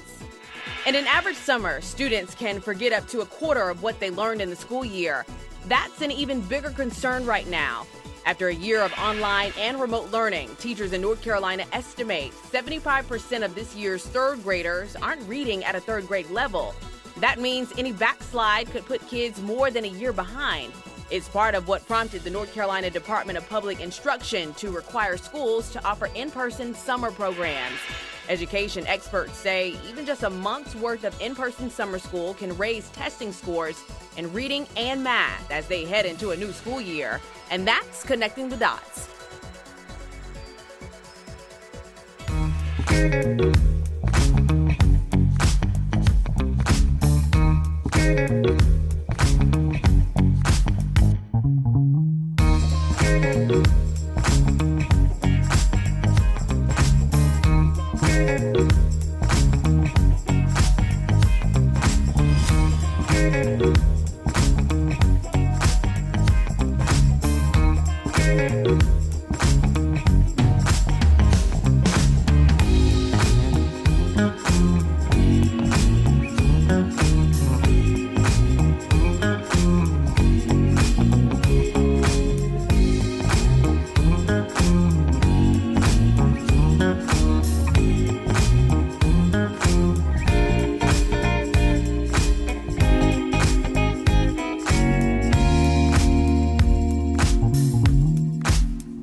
right, guys, it's Memorial Day weekend. That means it's time to socialize because everybody's vaccinated. So how are we going to socialize, do it up, but we don't have all that work? Guess what? We got Chef Jannard, our friend, family here at DBL to show you how. Check it out. Chef Jannard, welcome back to DBL. Now we're going to talk a little about my favorite pastime here, Chef, grilling. Yes. Now, Chef, I know burgers are kind of the Memorial Day staple, but between the prep time and cooking, I'm talking about the good burgers that you put your hands into. I want something faster, Chef. What do you suggest we do this weekend instead? Man, this weekend, is all about getting back to what we love, hanging out, spending time, but we need to spend more time with each other.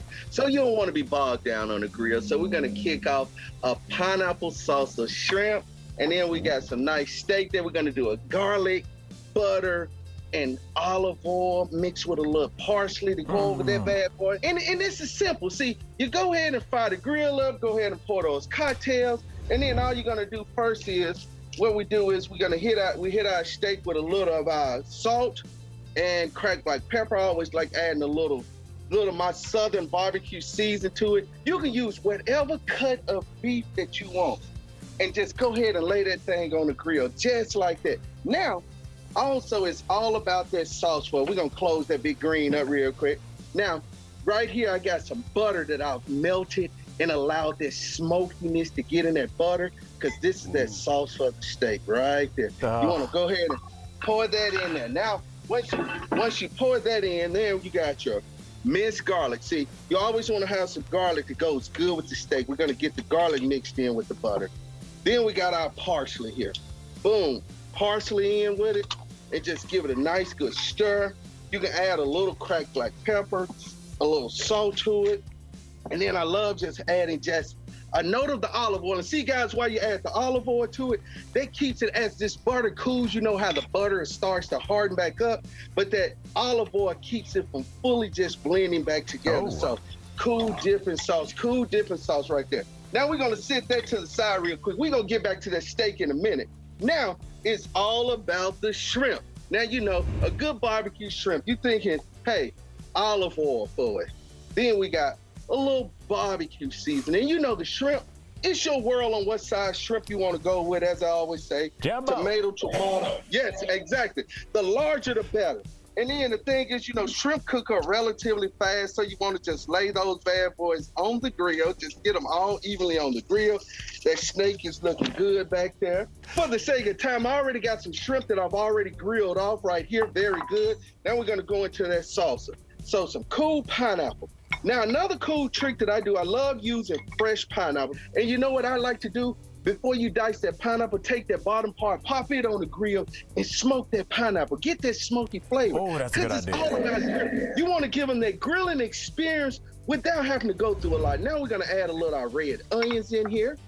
We got us some nice red bell peppers. Want a little heat to it, so we're going to add in just a little bit of jalapenos. Now we're going to add in just a little lime juice. Now, I'm looking at that, and I was going to say I've learned the hard way about the seeds and the jalapenos.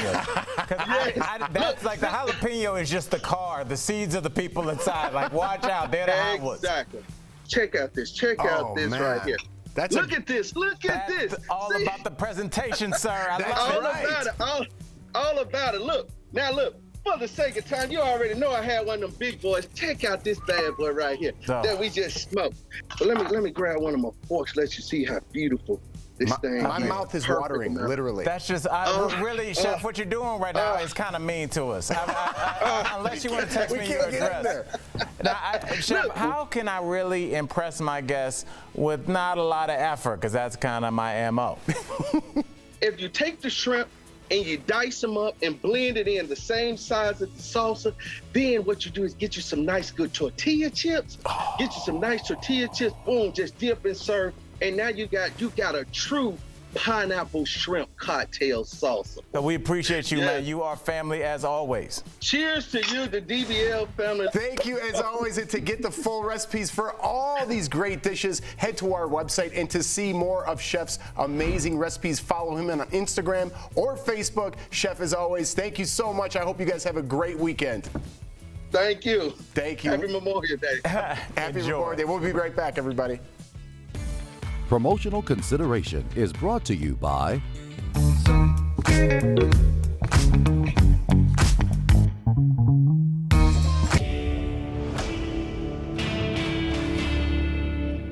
Mosquito season is here. That means mosquito bites are back.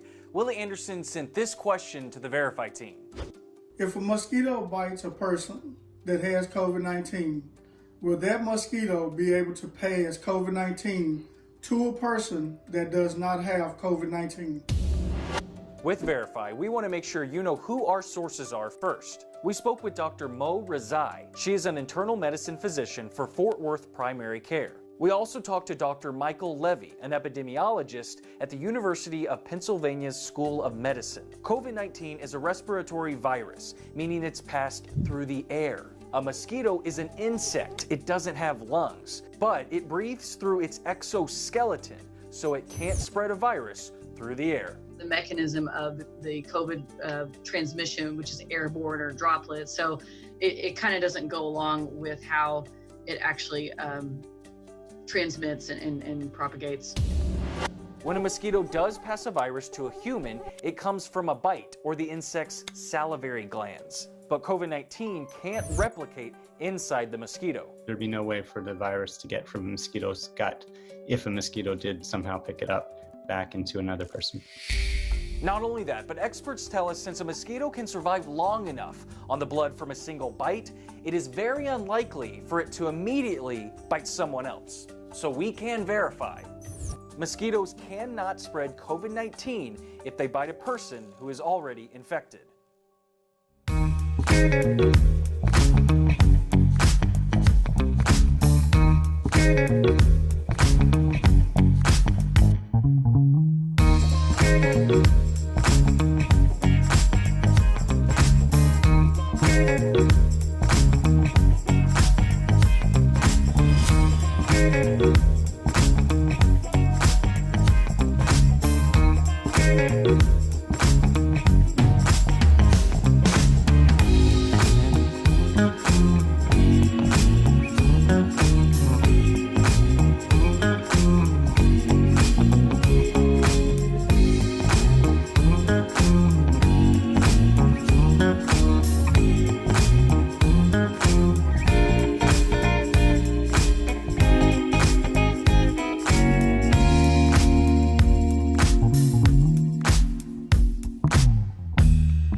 Welcome back to DBL. No, I'm not Sam, and your TV is not wrong. She's feeling a little under the weather, so as good co-hosts, yes, we sent her home. We want her to have a relaxing rest of her day. Welcome back.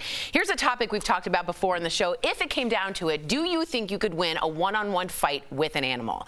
In one recent survey, most men and women agree they would win against a rat or a house cat, but everything changed when it came to one animal, the goose. So it turns out... Oh, whoa! That's awesome. It turns out, oh, it's a hardcore graphic. Turns out majority of men feel they could take a goose, but women not so much. Then today we came across this video. It's a golfer in Georgia who got into it with a swan on the green, but it looks kind of like the swan won. Here we go in slow-mo and peck. There we go. That's it. Yeah, but he's showing some restraint. I mean, he's got a club, and I'm he's glad got a he didn't weapon and use he's it. not using it. But that's what I've always said. Birds are vicious. If they were like 10 feet tall, like I think they'd be a real problem. Yes, they would be a real issue. They're mean. Swans are actually very, very territorial. You're absolutely right. I think that's the thing is he's in his hood right now. Erica, have you ever been chased or scared of an animal attack at all? Well, when I was about 5 years old, I got chased home by a white poodle, and I almost got hit by a car because I ran across the street. And the irony is that dog looked just like Spike, our dog now. That's hilarious. So I'm like, you know, a lot has changed. A lot has changed. Do you think there's any animal y'all think that you could take down? I don't think there's a single one because I think animals are more instinctual. I don't think that's right. But is there an animal you think you could take, Al? No, I don't want to fight any. That's why I don't like going into the woods, Erica. I don't like climbing. I don't like hikes. I don't mess with nature. It stays out. I don't like anything with fangs or claws. No. No. Erica, is there any animal you could take? I agree. Nothing. See, I find it funny that people are like, I would win. If you're a human in a fight with an animal, you should just take your L for the day, okay? Amen. There's no winning Take the there. L. I agree. If you're leaving us, you can watch the second half of the show on Facebook or YouTube. You could chat with other viewers. Right now, we're talking about food on the YouTube chat. You can leave your comments and be part of DBL Nation. But if you're sticking around, here's what's coming up. We're showing you the world's most expensive car. Is it my car? It's not at all your car. And revealing the celebrity couple that might have bought it. Does it mean you? It's not you. And Diddy posts a throwback picture with J.Lo. Was she the one that got away? DBL is new every day, and we will be right back. It's never you, Al.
This is Daily Blast Live. We're talking about what you're talking about. Real, honest, entertaining, live. DBL starts right now. Ooh, welcome's dancing. Welcome back to DBL. This is old school mac and cheese vibes. Oh my gosh, at the beginning of the pandemic, do you guys remember? It was just Al and myself, mac and cheese. Good to see you, buddy. Good to see you too. All right, Erica, finally we have Spicy joining us with the mac and cheese, right? She added a little spice. All right. That was great, Tori. Jennifer Lopez is getting some attention from another one of her exes. J.Lo's old flame P. Diddy posted this throwback photo, on Instagram, of them holding hands back when he was known as Puff Daddy. Who can forget their time as a couple, especially after J.Lo walked the red carpet in this iconic dress in 2000 at the Grammys. They dated for 2 years. They split in 2001. In past interviews, J.Lo said it was rocky and it ended with a bang. So I've had different reactions from people, but twice people, Al, have agreed with you, and I want you to explain your theory. Erica, my theory is that he is super thirsty. Like, there is no reason. I mean, like 25th mile of a marathon thirsty. There is no way that you would post a picture of you and your ex while she's openly with somebody else. You're not being I cheeky? can't imagine, of all the pictures that Mr. Combs has taken, that this is the picture he needed to post, Kabi. I think that this is waking up and choosing violence season, because this morning, Miss Vivica A. Fox posted a throwback of her and 50 Cent back when they were dating. Now, this came after a full week of people talking about the fact that she called him the real true love of her life. Yeah. So it's interesting because J.Lo appears to have rekindled things with Ben Affleck, and of course 50 Cent is with someone else, and so it's just I guess that's just the season that we're living in. It's just the throwback season. I think Diddy was just trying to be funny, but that couple, I think, was such a power couple. When you think power couple, Diddy and J.Lo, I remember just being at the top of their game. Quick fact about 50 Cent, he got a 12-carat ring given to Vivica Fox, and then when they broke up, he split them and made them into earrings.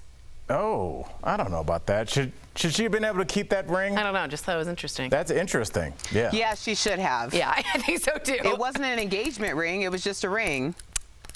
Wow, she just mic dropped that one. All right, this Memorial Day weekend, we could see the return of big blockbusters taking over the box office. There are not one, but two big movie releases this weekend. Finally, John Krasinski and Emily Blunt's long-awaited thriller, A Quiet Place 2, opens today. The sequel was supposed to open last year, was, of course, delayed, though, due to the pandemic. Emma Stone's Cruella will also battle it out at the theaters. The Disney movie tells the origin story of the 101 Dalmatians villainess Cruella de Vil. So DBL Nation, we want to hear from you. Are you ready to go back to the movies? Go to dblvote.com to weigh in. Erica, are you going back to the movies? The popcorn, it's $100,000 to see a movie? What are you doing? It's been a long time since I've seen a movie in a movie theater, so that's probably not going to be my first stop, but I'm glad to see the movie theaters reopening. Obviously, that's a big business, and that's a lot of revenue for people, so I hope that people do it safely and they go and enjoy the cinema. Enjoy the cinema. 1920s. I love it. Go ahead. Well, you know, there's different kinds of movies. There's like the movies, and then there's the movies that you can get a martini and like a meal in. Yeah. And you know, I think there's always like one of those theaters in the larger group of theaters. So maybe I might do that, but I'm more of an at-home person. Wow. So I don't, because I have ADHD, so it's like hard, because like I'll hear somebody like just trying to open pretzels, and I'm like, I want to snatch the bag and just open it. I appreciate you trying to open it slowly, but you're making more noise. And that's all you're thinking about. Right, and then they turn their phone on, and then the blue face, and now I'm mad, and I'm out of the. Wow, you do sound like Get Off My Lawn old at this point. I will say, the Werther's original. Yeah, he's the Werther's Comes with original. the house. I'm very excited for the movies. I'm a movie girl. I like the Jurassic Park type of movies in the theater. I want to see A Quiet Place. Nice timely reference. Well, that's the last time I probably saw a movie. 30 years ago? I'm just saying I miss a big Tom Cruise, Mission Impossible, James Bond, Titanic type of movie. That's what I want to see. Another timely reference. I We're got up to to come 92. up with a better reference. What was the last movie you saw in the theater? Knives Out. Oh, it's a good one. It Okay. was a good one, but that was the last one. In studio. Yes. The director. Yes, Ryan Johnson. Yes. Excellent guy. All right, you guys got to hear this next story. Let's see the final vote, though. No, 57% of you say no. People are going. Don't believe them. You don't they just think? They need a rock. They need something to pull them, but they'll go. Al's calling you all liars. It's not cool. All right, Rolls-Royce has unveiled its most expensive car to date. I cannot get over this. It is called the Boat Tail. It is a convertible, and it costs $30 million. Let me say that again, $30 million. The car was built exclusively for a mystery couple with pretty deep pockets. The car features a unique rear deck that opens up like a butterfly or a boat tail, and an umbrella that automatically extends out for when you want to hang out behind your car. Now, there are rumors that it's Beyonce and Jay-Z. They are the mystery owners of the car, but for the moment, both Rolls-Royce and the couple are keeping quiet on the matter.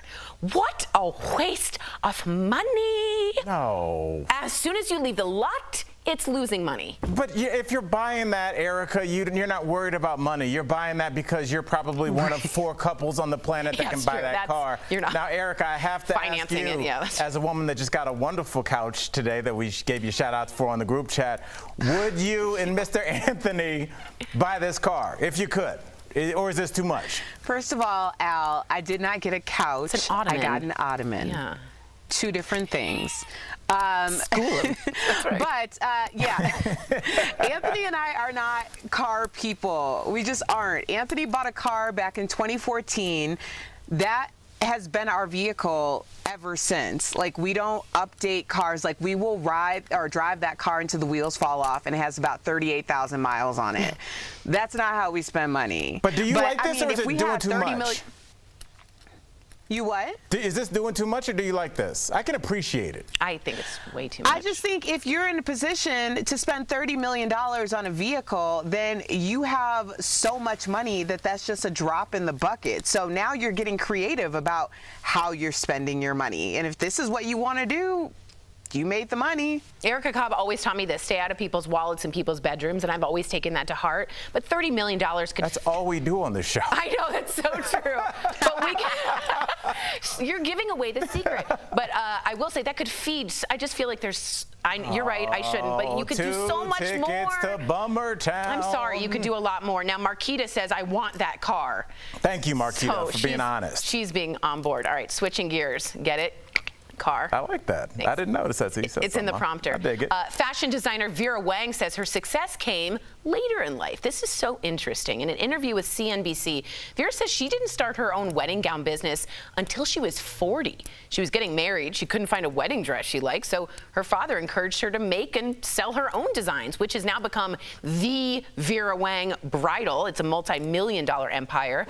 Life also got better for 40 for Samuel L. Jackson, who was cast in Jungle Fever at 43. Morgan Freeman also didn't land his first major acting role until he was 52.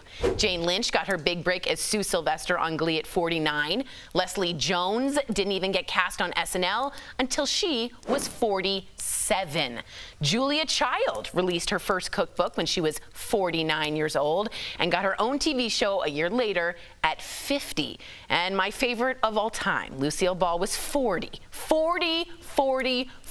when her iconic show, I Love Lucy, first aired. I'm turning 40 in January, and that just gave me a lot of peace. Why? Because I think society makes you feel like if you are past 35, you're geriatric. Well, I think that's silly. I don't think we should listen to that. I was talking to a buddy before the show today, and I was like, it's so interesting that it seems like it's really just American society. We take our older people and just shove them aside. We do. You look at Hispanic cultures, Asian cultures. Italian, they value grandma lives in the house and they listen to them. Here we're just like, whatever, grandpa. I'm like, why do we take people that have the most amount of life experience and look at them like, yeah, but let's hear what this 19-year-old kid has to say that was raising his hand to go to the bathroom in high school 3 years ago. I want to talk to an adult. I want to see how you failed 3 times before you made it. And I feel like companies that have not only experienced failure, but also may have gone through life so they understand, hey, my employees got a sick kid. I've dealt with that. Right. You know, rather than somebody being like thinking that, you know, you just have to drive through life because you're 20 and you don't have any responsibilities. Erica? I think there's value in both. I think there's value in the optimism and also innovation of youth. And I think that there's value in the wisdom and experience of people who are a little older. I think where things really get conflated and conflicted are when we're seeing visual representations on social media, right? Now, for the 3 of us, we're getting to the point in our lives and our career where our peer group might consist of people who are 10, 15, 20 years younger than us, but they're still working around and in the same industry. So when you're working together and as colleagues, it does appear that you should be farther along as some of your colleagues are, but you have to remember that time can breed more in terms of your wisdom, your education, your resources. So I think at the end of the day, people should just be really great at where they are and how they're doing things, because ultimately when you're looking 10, 20 years down the line, all those names that you were mentioning are iconic household names. So there's value to being a late bloomer, and there's value to, you know, having it somewhat together younger. That's such a good point. I'm also a really competitive person, which is what you're saying. Like, I'm always comparing myself to who's done it earlier, who's done it before. And there's a quote that I want to give our DBL Nation that really helped me, and it just said, "The race is long, but in the end, it's only with yourself." You're not really running with other people. You're just really running with yourself. That's why I'm really happy that I'm 40. I'll be 44 at the end of the month. I'm glad I have one foot in the digital and one foot in the analog world, because I lived in my 20s, which is great, at a time when there was no social media pressure. Right. So I just took my 20s and partied my face off. I didn't care what my peers are doing. I was in Miami having the time of my life, and I have no regrets because that made me who I am. So I really do think that there's a part of that, and I think that there is a little bit of shaming with, what are you doing with your life kind of stuff. I think you got to figure out your path. Have fun. Yeah, everyone, you're doing well. Just round of applause for everyone today, the whole audience. Coming up on DBL, a new season of American Ninja Warrior is kicking off, and we're talking to the host about it. Don't go away. Uh-oh, there it is. Closed captioning provided by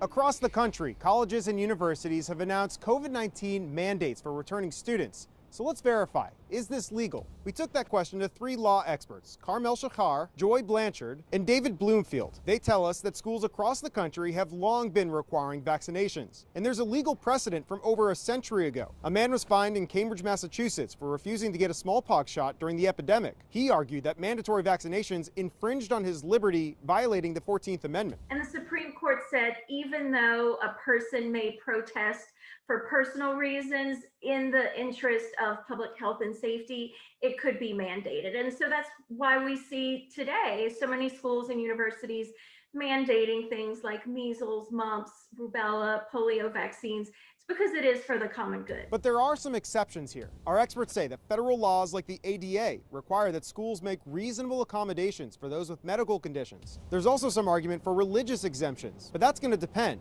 on the state and how courts apply existing statutes. Some colleges and universities may say, all right, if you don't want the vaccine, we have a reasonable accommodation, which is you will continue to be on Zoom every day. Another wrinkle here would be if local leaders oppose a vaccine mandate, particularly in public colleges. Places such as Arkansas, Texas, and Florida, there the law is a little bit evolving, especially because most of these universities and colleges do take some sort of state money. So we can verify that in general, colleges and universities can legally mandate vaccines. With your Verify, I'm Evan Kozloff.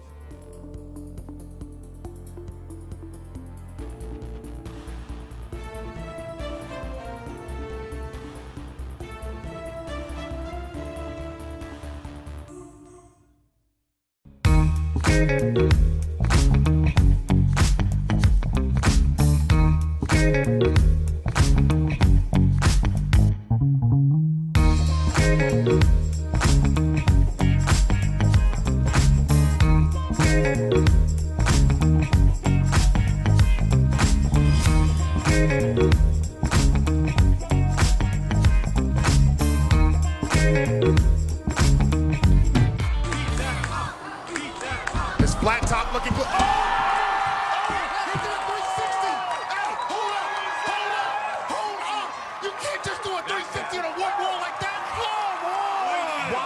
Check this out again. Talk about looking good. Sorry. I can't be expected to be professional after that, but welcome back to DBL. You just watched a clip from American Ninja Warrior earlier. We caught up with co-host, he's incredible, Akbar Biamila, to talk about the upcoming season, and he gave us an inside look of what it takes to be an American Ninja Warrior. Wow. Check it out. Akbar Biamila, welcome to DBL. So we all know you from the NFL, right? Now you're a co-host of American Ninja Warrior, but you're also a dad to 4 beautiful children. You've pranked them several times on social media. So I want to know if they've ever gotten back at you. You know what?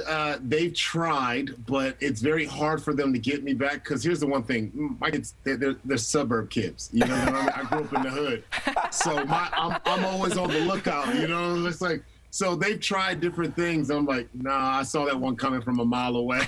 So, but they did kind of get me one time where they had me look at a bottle, and I looked over real quick, and they got me all up in my face. But the majority of the time they've tried, they can't get me. I told them, I said, Dad's from the hood, guys. Now, correct me if I'm wrong, 13 years on American Ninja Warrior. I need to know, what was the wildest move that you've ever seen a contestant make? I think the wildest thing would probably 2 things. One, seeing Kevin Bull in season 6 we had an obstacle called Cannonball Alley. And all of a sudden, this is Kevin Bull, he decided to go inverted and use his legs to get through. And then he just swung and got through all the way on the other side. And it just blew my mind that, you know, he would think of that under duress. Because when you're stressed out, like, you can't think, and you're seeing everybody fail. And I think another one probably would be for me was Casey Catanzaro, who became our first woman to ever hit a qualifying and a finals buzzer. And that just opened up the floodgates for all the success we've seen with the women so far. Now, some of our best ninjas, the top ninjas, are our female competitors. Wow, yes, they are. Cool. And you know what, we would have to bring up that you've completed the course, right? That was about 2 years ago for charity. It was such an impressive run. What was the most challenging part of the course for you? Aww. And also, were you embarrassed to take your shirt off? You're looking a little flabby there. Well, you know, I did have the dad bod going on. You look like He-Man. What are you talking about? Well, you know, it was crazy because, you know, going from the NFL to then coming into American Ninja Warrior, I was really afraid because I didn't want to lose any credibility. I'm a former athlete, and then I'm hosting the show. So if I fail, like, I lose all cred. So I felt like I had that pressure. Not to mention, my kids had never seen me play professional ball. So this is the only athletic thing they've ever seen me do. So I knew I had one shot, one fail, and I would never hear this down. My kids would look at me like, Dad, you couldn't do that. Next time you guys are in Denver, right? Yeah. Right, yeah. So next time, we've been out there, I think, twice already. Next time we'll have to come up. Yeah. Make sure we get you guys out to the course. I will be sick that day because when I can't even jump from one thing to another and a 15-year-old girl hits the buzzer. I'll do it. Hey, I'll do I'm it. sick that day. I already know I'm sick that day. I already know. Sam, come on, Sam. Yeah, you Sam, give me like if you could, a month to 2 weeks in advance so I could just brush up. It's not like you have 4 kids and you're running a show. I want to brush Make sure you up keep on Sam in mind. I want to brush up on my skills. Hey, no, Sam, trust me, I won't forget. I will remember. Akbar, thank you so much for chatting with us. Don't forget to catch the next season of American Ninja Warrior Monday, May 31st on NBC. Thank you. We'll be right back.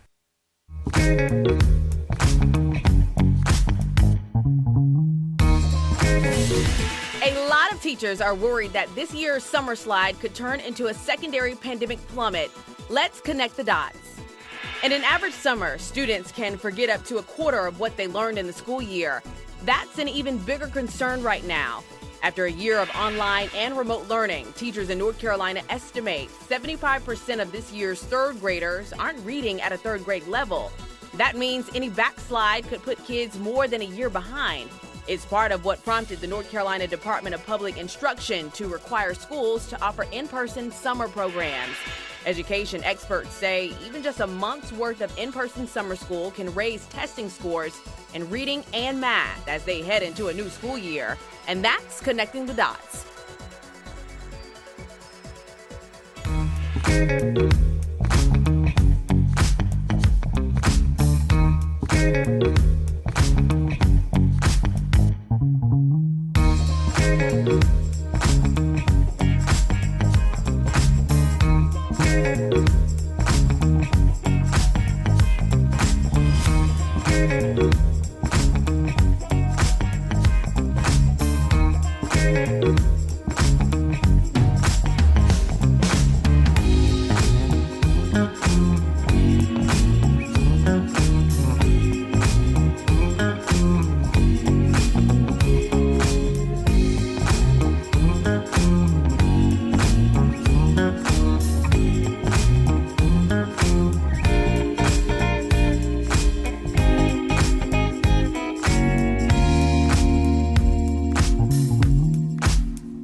Welcome back to DBL. Older adults that have been quarantined this past year may be noticing a big difference in their overall physical ability. Let's not lie, I'm one of them. Here are a few tips to help get you back out there in DBL's Focus on Fitness presented by QB. So first, it might sound obvious, but just check up with your doctor, reconnect, schedule a pickup and a checkup to see where you need to focus on building strength, because they can really help. Another thing to remember is start slow. Be realistic about your abilities post-pandemic. And lastly, establish a routine. Having structure to the day with exercise will get you back to feeling like yourself. Staying active is so important, and QB has made it easy regardless of physical ability or age. So try their under-desk elliptical at home. Call 1-800-782-2351 or visit QB.com to learn more. I think starting slow and giving yourself some self-compassion is really important when you start something new again. Yeah. Erica, what do you think? Well, it's also really important that you have accountability partners. My mom is going to be 69 next month. She lost 45 pounds during the pandemic, and a lot of that has to do with, like, you know, she and I do the Peloton once a week. She walks with my sister on the phone twice a week. She has like an accountability partner for yoga twice a week. So she's been really trying to reach out to people in order to keep her accountable, and she's kept us all accountable, really. Dr. Kopp, first of all, Leo, who works here, came up with accountability buddy, or he told me about it, and it's a great little saying. I need an accountability buddy. I'll be yours. Yeah? Yes. Are you going to start? No. Okay. We'll be right back. Promotional consideration is brought to you by... It's time.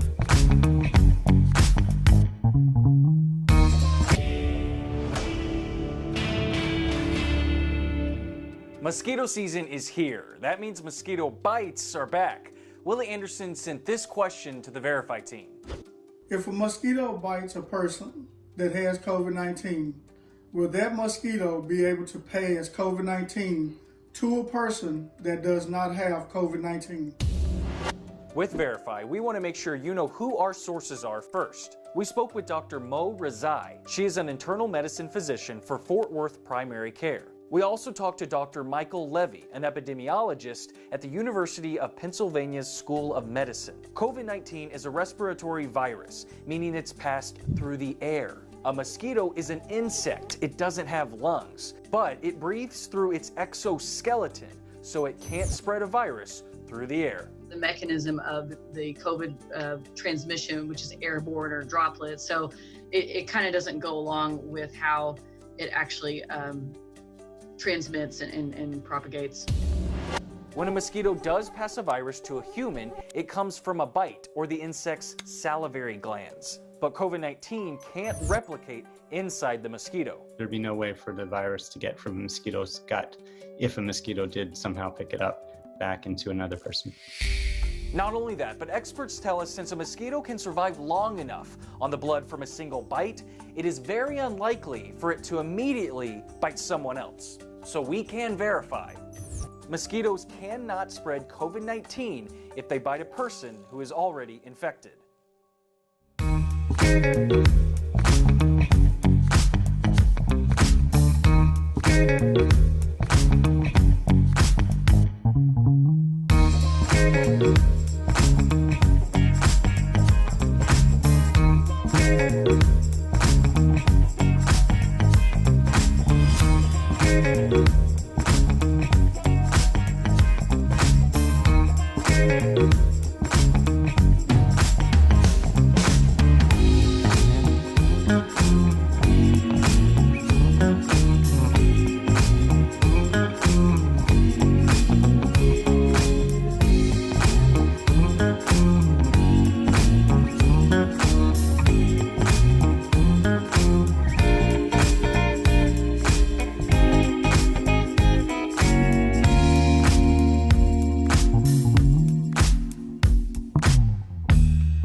Welcome back to DBL. Erica, we hear you got a lot of comments from DBL Nation about snacking. Yeah. I do. Brody says, give me a big old bag of barbecue chips and I am good to go. That's Jeff Georgie Schroeder. says, tortilla chips and guac is my jam. That's my jam. Fabiola says, I love a charcuterie board with all the meats and all the cheeses. That's my girl. And Tracy says, I love Jelly Bellies, especially peach and cinnamon flavors, which brings me back to the top of the show when I was called out for having all the same color candy. This is my Jelly Belly little lime? dispenser. Is it lemon or lime? No, it's pear. Pear. It's Why pear. would you get the worst flavor they have? Because she's so elegant. That's Pear doesn't even taste like anything. love pear. She's very sophisticated. What does pear Are really you taste like? serious? It's gritty. No. It's like you're Pear- eating New York City. I don't like it. First of all, does anyone here, just really quick. Like you're eating New York City. It's great. I don't This like coming from pears. the man who There's like yesterday dust in brought there. a steak that tastes like outside. You said on camera you like my steak. So I'm With I'm no trying to take it back foil. now. Steak I'm with just no kidding. foil. I love you. I love you, Good girl. steak. We'll see you guys. Have a great holiday weekend. We'll see you Monday, same time, same place. Take care, guys.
Here's what we're talking about today on Daily Blast Live. America is getting back to normal as nearly 40 million people travel for the Memorial Day weekend. Will you be one of them? From hitting the roads to hitting the sheets, why the next few months are being called the summer of sex. Plus, Chef Gernard is serving up mouth-watering recipes perfect for your backyard barbecue this holiday weekend. And a bird blitz caught on camera, the swan that almost took out a golfer. Ow! Real, honest, entertaining, live. DBL starts right now. Welcome to DBL. If you only knew what we were all talking about before these cameras Rolled. Okay, it's Friday, May 28th. I'm Sam here with Al and Tori. Erica joins us from home. We are all in pink today. Oh, look at that. That is beautiful. I love that. Not me. And Al looks like a Werther's original. Yeah, she did. She said that, and I can't refute it. Sometimes you just got to move on with the stories. We will move on with the story, shall we? That was okay, good. so do you remember the story we told you about earlier this week where a Southwest passenger punched a flight attendant? Well, we've got some new details, and there's new video of the altercation. A warning to our viewers, what you're about to see is graphic. Take a look. We are going to school you.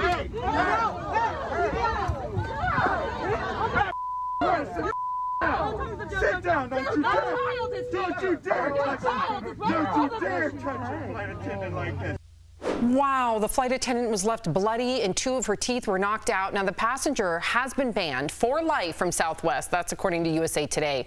The person who shot the video says the altercation was ultimately about the woman refusing to wear her mask properly. It's all part of a disturbing trend that's gotten worse during the pandemic of people attacking crew members in the air. Wow, and that bystander, good for him. Did you see how quickly he got up and immediately prevented Well, I'm sure he sensed it to escalate. The buildup. You know?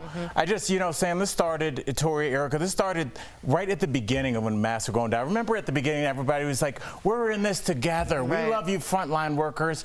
And what was the next thing you saw the next couple months? People yelling at 19-year-old Pizza Hut employees.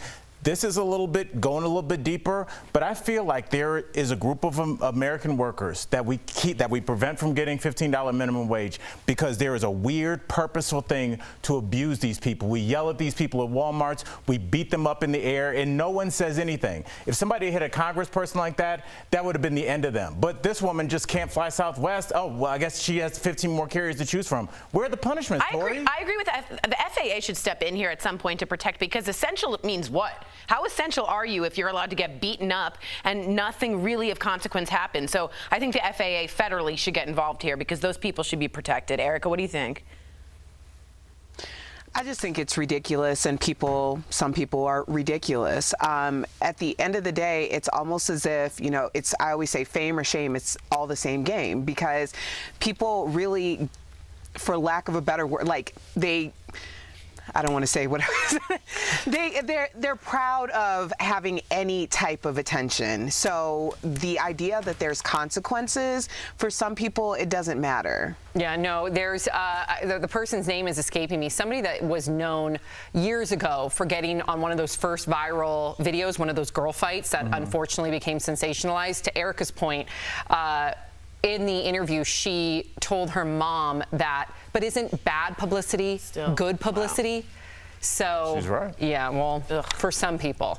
Okay, so speaking of travel, do y'all have plans this Memorial Day weekend? Because it's the first big holiday since Americans have started getting vaccinated, and millions of you are getting away. More than 37 million Americans are taking to the roads and the skies over the holiday. That's up 60% from last year when everything was shut down because of the pandemic. But with so many of us getting out of town, it will also mean, you better believe it, heavy traffic. Speaking of which, if you're driving, get ready for some sticker shock at the gas pump. Prices right now are at a 7-year high.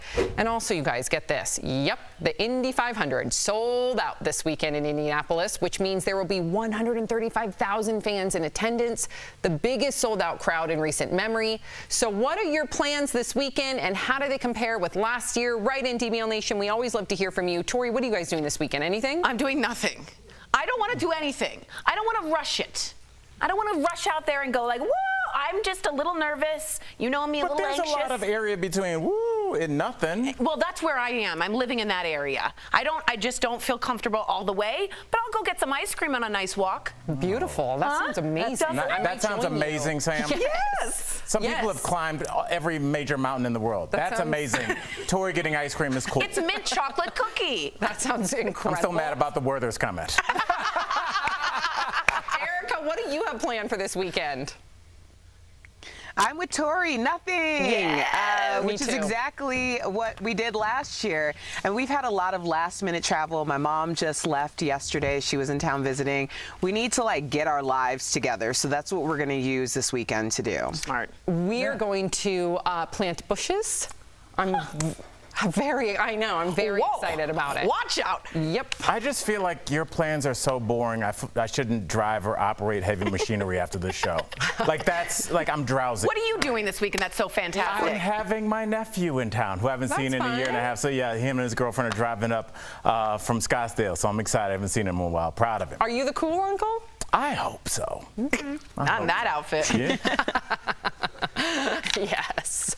Okay, speaking of things getting back to normal, millions of Americans who are single have been playing it safe during the pandemic, but now that's all about to change, because now that we have about half of us are vaccinated, some are saying summer 2021 will be the summer of sex. So get this, some are even calling it a sexplosion, while others are branding this summer a hot vax summer. Now, there are historical reasons for thinking this summer could be all about sex. We did have the roaring 20s after the Spanish flu in 1918. Some psychologists say our collective trauma could also be the cause, arguing that after being faced with our own mortality, humans have a tendency to be riskier. So what do you all think about this, quote, summer of sex? I don't think so. You think it's going to be the opposite effect? I think that this is not me taking a shot at Gen Z or millennials. I even talk about them in my act. I love those generations, but I think they are more of an online generation. They've learned to socialize online. They've learned to flirt online. I think they may hook up with one or more partners, but I think when we talk about the summer of sex, in the 60s or even the 80s, people couldn't congregate online, so you were at a nightclub, you were at a bar. I think everybody's going to be at their house watching DBL and kind of scrolling and talking, but I don't think people are in these streets like that, Erica. Al, you sound about 185 years old right now, okay?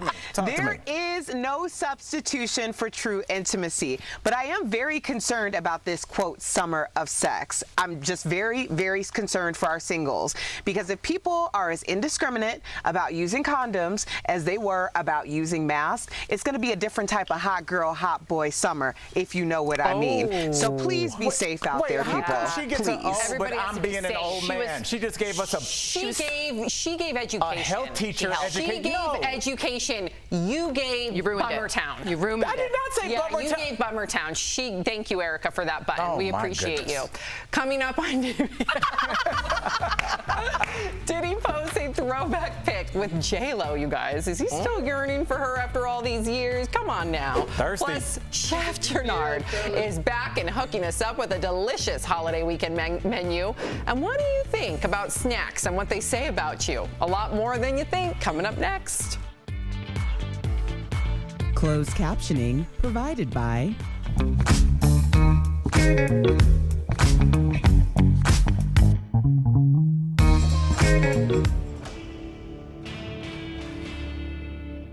Across the country, colleges and universities have announced COVID-19 mandates for returning students. So let's verify, is this legal? We took that question to 3 law experts, Carmel Shachar, Joy Blanchard, and David Bloomfield. They tell us that schools across the country have long been requiring vaccinations. And there's a legal precedent from over a century ago. A man was fined in Cambridge, Massachusetts for refusing to get a smallpox shot during the epidemic. He argued that mandatory vaccinations infringed on his liberty, violating the 14th Amendment. And the Supreme Court said even though a person may protest for personal reasons in the interest of public health and safety, it could be mandated. And so that's why we see today so many schools and universities mandating things like measles, mumps, rubella, polio vaccines. It's because it is for the common good. But there are some exceptions here. Our experts say that federal laws like the ADA require that schools make reasonable accommodations for those with medical conditions. There's also some argument for religious exemptions, but that's going to depend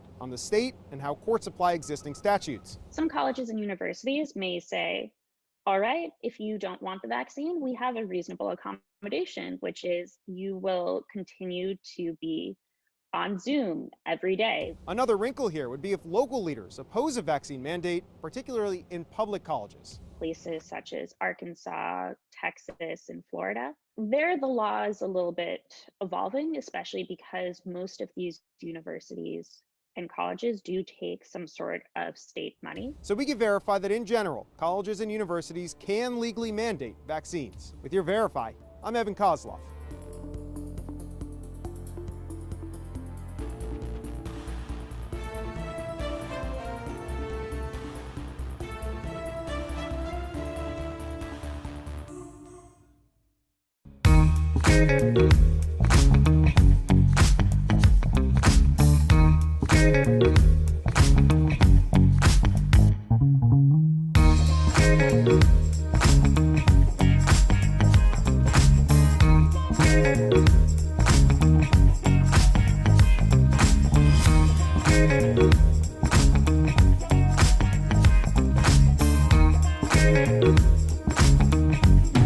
DBL, for a lot of us, it's one of our favorite pastimes. That's right. I'm talking about snacking. And it turns out your favorite snacks may reveal a lot about you. So according to a recent survey, savory snackers are more likely to be social butterflies with their snacks, enjoying them with friends and families at parties, social events. Meantime, people who like sweets prefer to enjoy them during dates or while binging their favorite TV shows.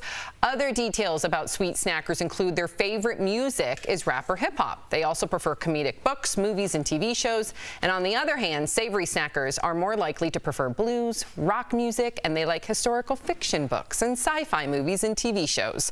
So what are your thoughts? Do you agree with this? And what do you think your snacking says about you? If you were to pick any snack right now, what's your go-to? A very salty chip. Okay. I'm a salty, and I will eat until I'm alone in the dark. Okay. Super salty chips. What about you, Al? See, I feel like this survey didn't take in the people that are hybrids, because I like. I'm a hybrid. Yeah, I like chocolate-covered pretzels. I love salty things with chocolate over them. So, but if I got to go one way, I definitely me and Mike and Ike's. I can't. Mike and Ike's. Yes, Mike and That Ike's. aged you big time. Look, Mike and Ike's are timeless. I don't even know if teens today know what a Mike and Ike is. Yeah, if you are Well, you someone just called under them 400, write in and tell us if you know what a Mike and Ike is. Yeah. Please, Erica. Everybody knows what a Mike and Ike is. Stop. It's like a Snickers. It's timeless. And also, Al, in Al's defense for Mike and Ike's, it also has like a very historical context and place in his heart. So that's important to say too. I would have already known Al's and Mike and Ike's. I've bought him a lot of Mike and Ike's. What if you just want like a bowl of chips and then you like to end it with a sweet? So I guess mine isn't a hybrid by your definition of like a chocolate covered pretzel. Mine is start with savory, finish it. All right. Go get, I'm not done. Oh. Go get a cookie, then I feel satisfied. But without the cookie, nothing? Yeah, otherwise I feel like, okay, like I got my savory tooth satisfied, but what's happening with the cookie tooth? It's like dun-dun-dun-dun-dun. Well, there's no savory tooth, so no one knows. Erica, what kind of snacker are you? Y'all know I'm sweet, but I can't go for savory, but I'm all about the gummies. She's all the about gummies, the Sour Patch Kids, the Lifesaver gummy, like the Welch's fruit snacks. Erica That's color my coordinates thing. hers. Did you know that? Everything you can get at like an airport gift shop. That's what she eats. She color coordinates her snacks. You go in, like the jar will be like all with the red. same color. She'll pick out like all the other colors. So she. Do you see her? She can't, Erica is just put together. Even her snacks, everything's got to go. Yep. Yeah, I don't pick them out. I go to the candy store and I get the jar and I go with it. I'll have it next. I'll have it later for y'all so you can see it. All right, speaking of food, next on DBL, Chef Gernard is grilling up an easy peasy feast that will make your mouth water this Memorial Day weekend. And later, the world's most expensive car. You won't believe how much this custom Rolls Royce is going for. This was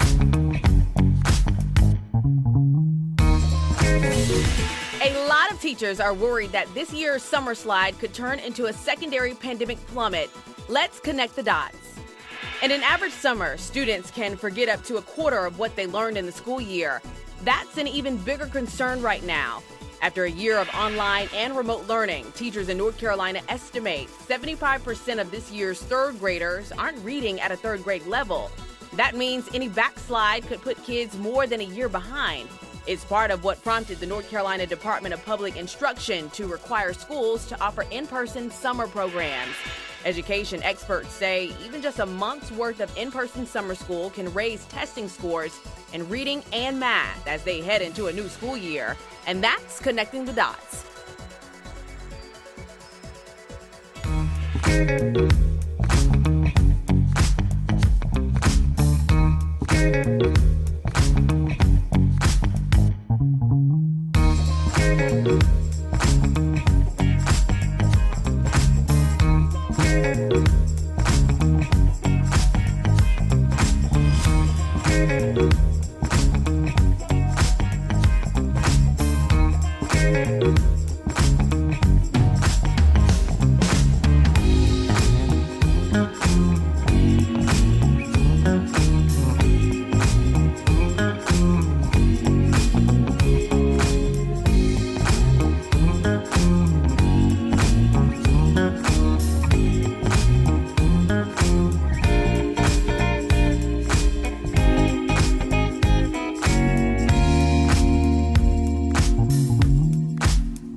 Guys, it's Memorial Day weekend. That means it's time to socialize because everybody's vaccinated. So how are we going to socialize, do it up, but we don't have all that work?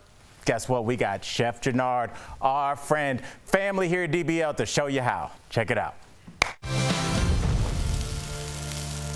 Chef Jannard, welcome back to DBL. Now we're going to talk a little about my favorite pastime here, Chef, grilling. Yes. Now, Chef, I know burgers are kind of the Memorial Day staple, but between the prep time and cooking, I'm talking about the good burgers that you put your hands into. I want something faster, Chef. What do you suggest we do this weekend instead?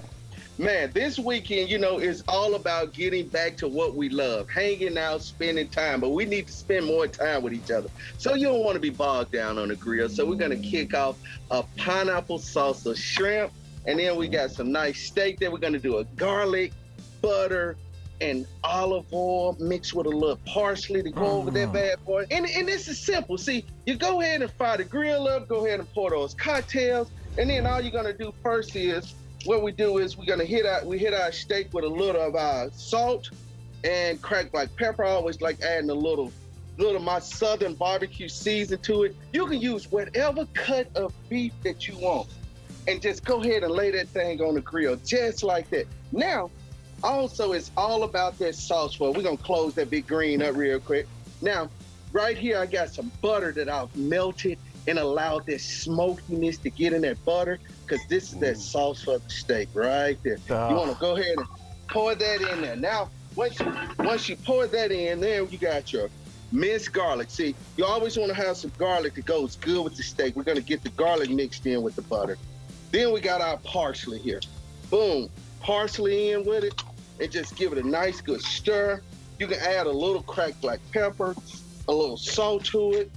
And then I love just adding just a note of the olive oil. And see, guys, while you add the olive oil to it, that keeps it as this butter cools. You know how the butter starts to harden back up, but that olive oil keeps it from fully just blending back together. So cool dipping sauce right there. Now we're gonna sit that to the side real quick. We're gonna get back to that steak in a minute. Now it's all about the shrimp. Now, a good barbecue shrimp, you're thinking, hey, olive oil for it. Then we got a little barbecue seasoning. The shrimp, it's your world on what size shrimp you want to go with, as I always say. Jumbo. Tomato. Yes, exactly. The larger, the better. And then the thing is, shrimp cook up relatively fast, so you want to just lay those bad boys on the grill, just get them all evenly on the grill. That snake is looking good back there. For the sake of time, I already got some shrimp that I've already grilled off right here, very good. Now we're going to go into that salsa. So some cool pineapple. Now, another cool trick that I do, I love using fresh pineapple. And you know what I like to do? Before you dice that pineapple, take that bottom part, pop it on the grill, and smoke that pineapple. Get that smoky flavor. Oh, that's a good idea. All about you want to give them that grilling experience without having to go through a lot. Now we're going to add a little of our red onions in here. We got us some nice red bell peppers. Want a little heat to it, so we're going to add in just a little bit of jalapenos. Now we're gonna add in just a little lime juice. Now, I'm looking at that, and I was gonna say, I've learned the hard way about the seeds and the jalapenos. That's like the jalapeno is just the car, the seeds are the people inside. Like, watch out, they're the hot ones. Exactly. Check out this right here. Look at this. That's all about the presentation, sir. I love it. All about it. Look, for the sake of time, you already know I had one of them big boys. Check out this bad boy right here that we just smoked. But let me grab one of my forks, let you see how beautiful this thing is. My mouth is watering, literally. That's just, really, Chef, what you're doing right now is kind of mean to us. Unless you want to text me your address. Now, Chef, how can I really impress my guests with not a lot of effort? Because that's kind of my MO. If you take the shrimp and you dice them up and blend it in the same size as the salsa, then what you do is get you some nice good tortilla chips.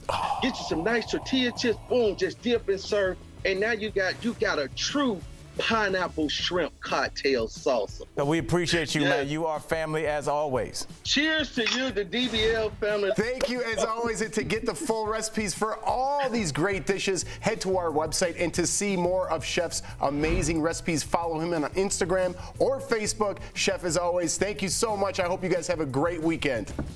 Thank you. Thank you. Happy Memorial Day. Happy Memorial Day. We'll be right back, everybody. Promotional consideration is brought to you by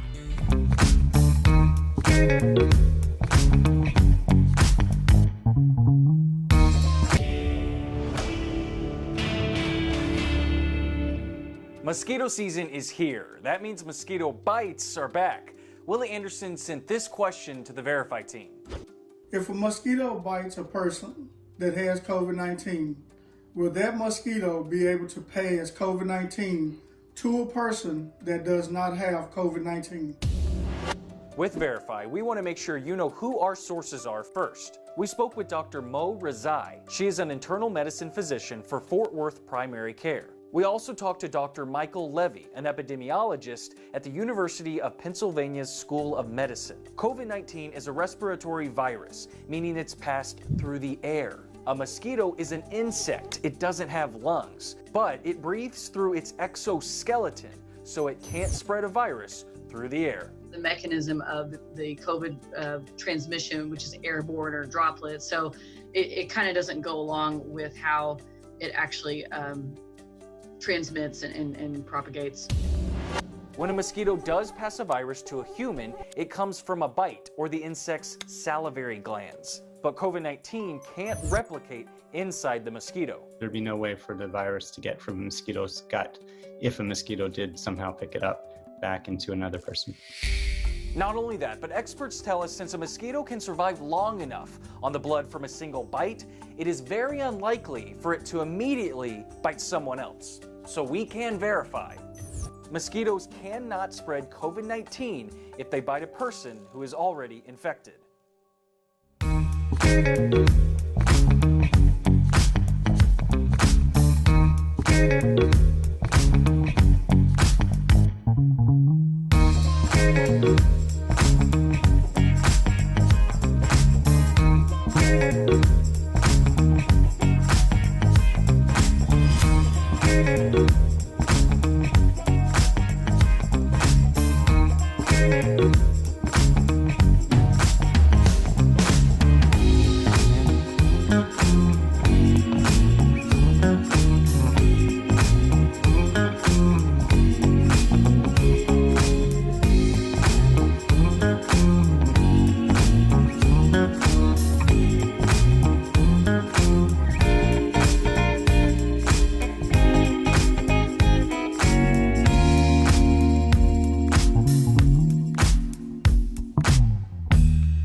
Welcome back to DBL. No, I'm not Sam, and your TV is not wrong. She's feeling a little under the weather, so as good co-hosts, yes, we sent her home. We want her to have a relaxing rest of her day. Welcome back. Here's a topic we've talked about before in the show. If it came down to it, do you think you could win a one-on-one fight with an animal?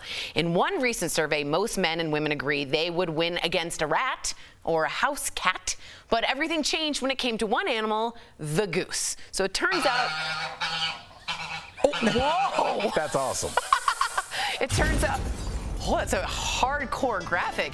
Turns out majority of men feel they could take a goose, but women not so much. Then today we came across this video. It's a golfer in Georgia who got into it with a swan on the green, but it looks kind of like the swan won. There we go in slow-mo and peck. There we go. That's it. Yeah, but he's showing some restraint. I mean, he's got a club, and he's glad got a he didn't weapon, and use he's it. not using it. But that's what I've always said. Birds are vicious. If they were like 10 feet tall, like I think they'd be a real problem. Yes, they would be a real issue. They're mean. Swans are actually very, very territorial. You're absolutely right. I think that's the thing is he's in his hood right now. Erica, have you ever been chased or scared of an animal attack at all? Well, when I was about 5 years old, I got chased home by a white poodle, and I almost got hit by a car because I ran across the street. And the irony is that dog looked just like Spike, our dog now. That's hilarious. So I'm like, you know, a lot has changed. A lot has changed. Do you think there's any animal y'all think that you could take down? I don't think there's a single one because I think animals are more instinctual. I don't think that's right. But is there an animal you think you could take, Al? No, I don't want to fight any. That's why I don't like going into the woods, Erica. I don't like climbing. I don't like hikes. I don't mess with nature. It stays out. I don't like anything with fangs or claws. No. No. Erica, is there any animal you could take? I agree. Nothing. See, I find it funny that people are like, I would win. If you're a human in a fight with an animal, you should just take your L for the day, okay? Amen. There's no winning Take the there. L. I agree. If you're leaving us, you can watch the second half of the show on Facebook or YouTube. You can chat with other viewers. Right now, we're talking about food on the YouTube chat. You can leave your comments and be part of DBL Nation. But if you're sticking around, here's what's coming up. We're showing you the world's most expensive car. Is it my car? It's not at all your car. And revealing the celebrity couple that might have bought it. Does it mean you? It's not you. And Diddy posts a throwback picture with J.Lo. Was she the one that got away? DBL is new every day, and we will be right back. It's never you, Al.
This is Daily Blast Live. We're talking about what you're talking about.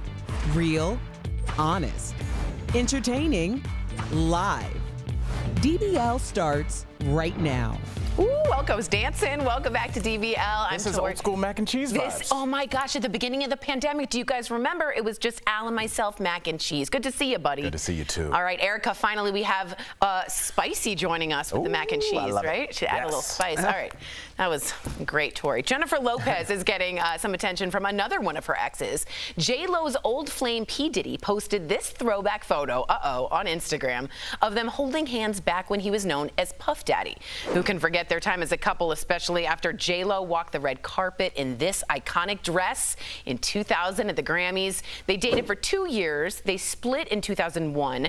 In past interviews, J.Lo said it was rocky and it ended with a bang. So I've had different reactions from people, but twice people, Al, have agreed with you, and I want you to explain your theory. Erica, my theory is that he is super thirsty. Like, there is no reason. I mean, like 25th mile of a marathon thirsty. There is no way that you would post a picture of you and your ex while she's openly with somebody else. You're not being cheeky. I can't imagine, of all the pictures that Mr. Combs has taken, that this is the picture he needed to post, Gabby.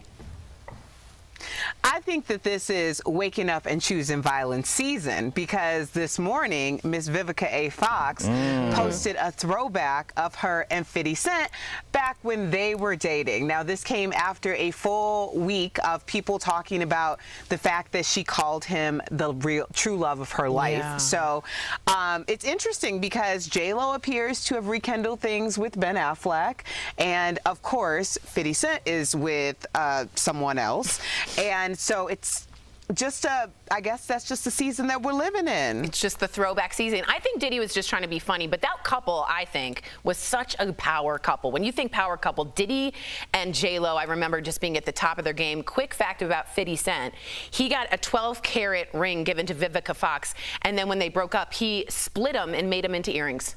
Oh, I don't know about that. Should she have been able to keep that ring? I don't know. Just thought it was interesting. That's interesting. Yeah. Yeah, she should have. Yeah, I think so too. It wasn't an engagement ring. It was just a ring.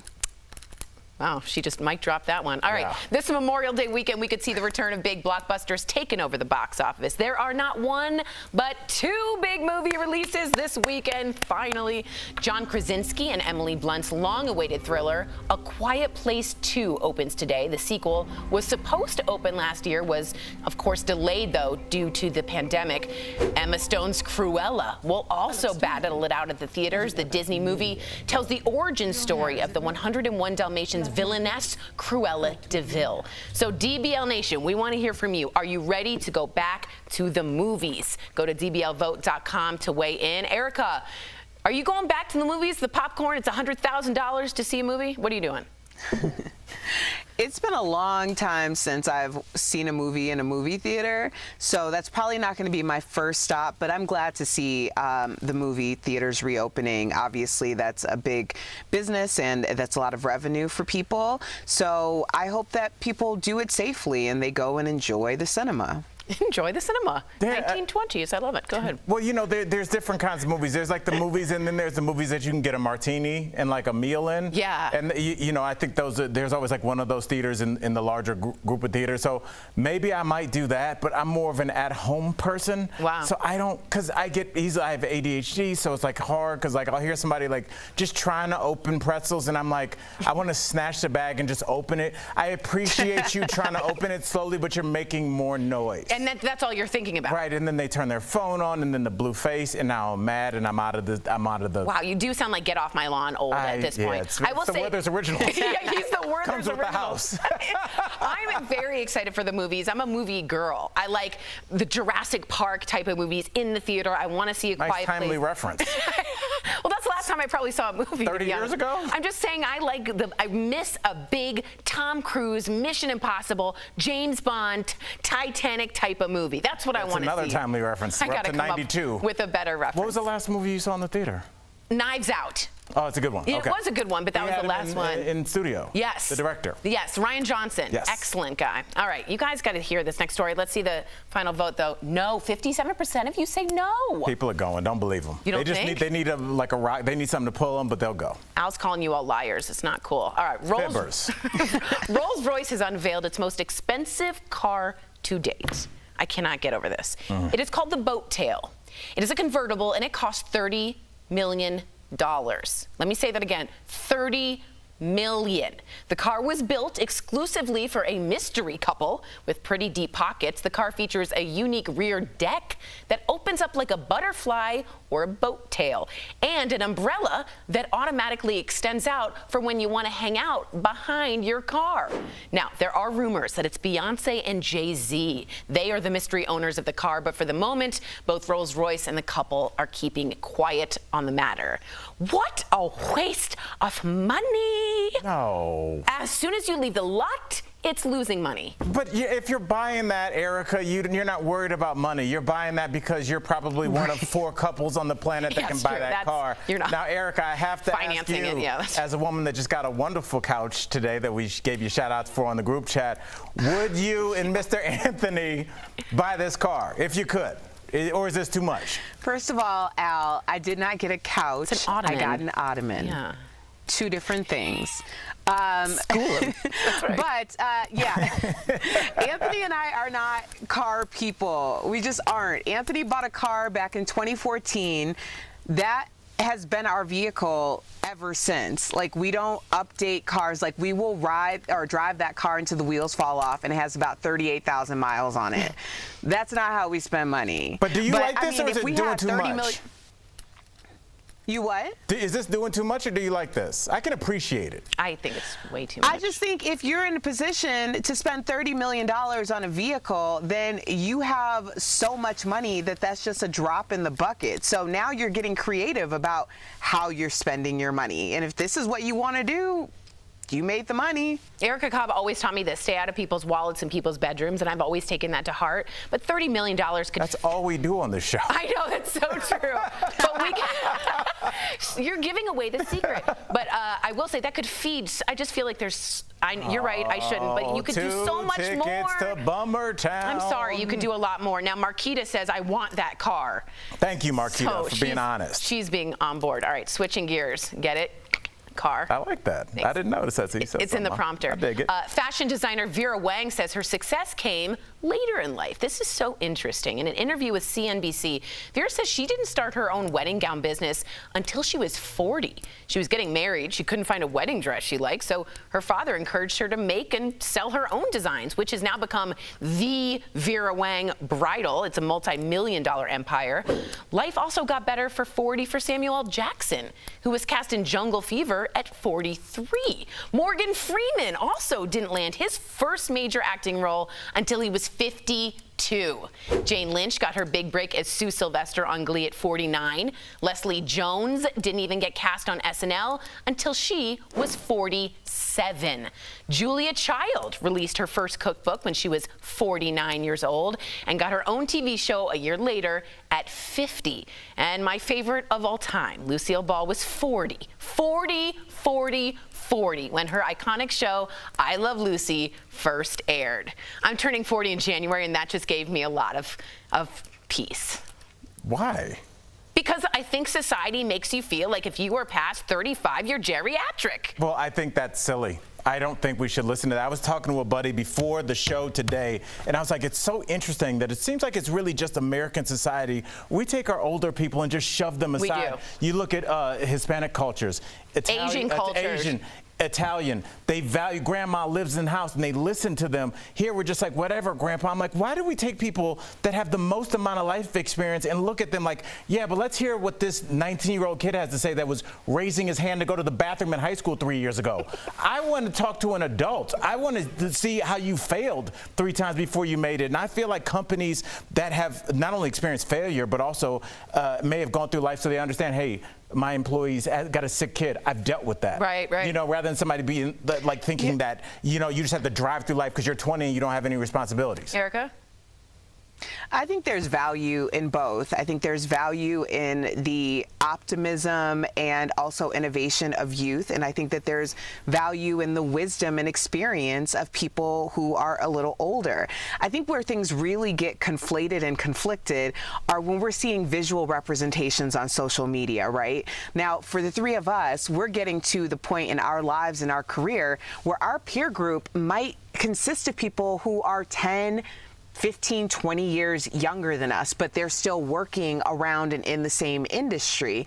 So when you're working together and as colleagues, it does appear that you should be farther along as some of your colleagues are, but you have to remember that time can breed more in terms of your wisdom, your education, your resources. So I think at the end of the day, people should just be really great at where they are and how they're doing things, because ultimately when you're looking 10, 20 years down the line, all those names that you were mentioning are iconic household names. So there's value to being a late bloomer, and there's value to, you know, having it somewhat together younger. That's such a good point. I'm also a really competitive person, which is what you're saying. Like, I'm always comparing myself to who's done it earlier, who's done it before. And there's a quote that I want to give our DBL Nation that really helped me, and it just said, "The race is long, but in the end, it's only with yourself." You're not really running with other people. You're just really running with yourself. That's why I'm really happy that I'm 40. I'll be 44 at the end of the month. I'm glad I have one foot in the digital and one foot in the analog world, because I lived in my 20s, which is great, at a time when there was no social media pressure. right. So I just took my 20s and partied my face off. I didn't care what my peers are doing. I was in Miami having the time of my life, and I have no regrets because that made me who I am. So I really do think that there's a part of that, and I think that there is a little bit of shaming with, what are you doing with your life kind of stuff. I think you got to figure out your path. Have fun. Yeah, everyone, you're doing well. Just round of applause for everyone today, the whole audience. Coming up on DBL, a new season of American Ninja Warrior is kicking off, and we're talking to the host about it. Don't go away. Uh-oh, there it is. Closed captioning provided by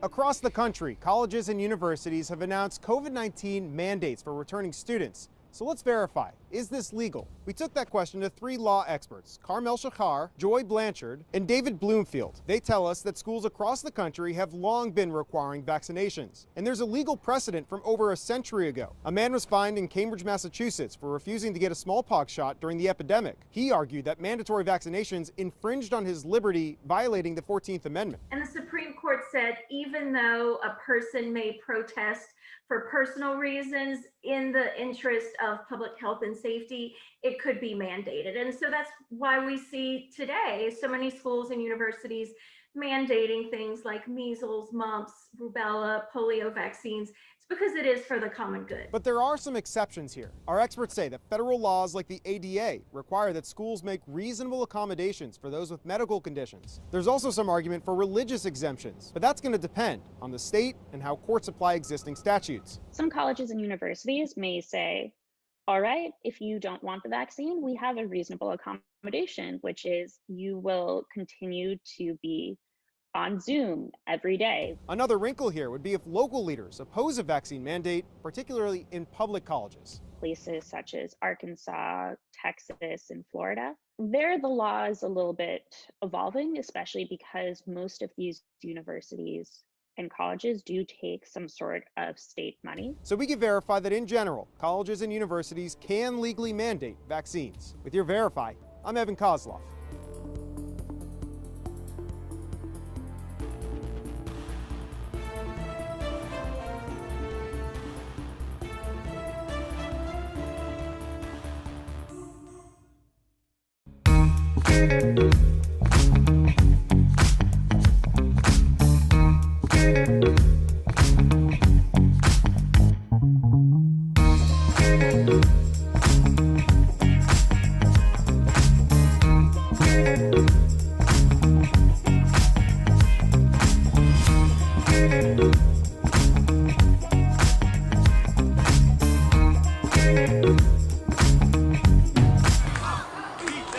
This flat top looking good.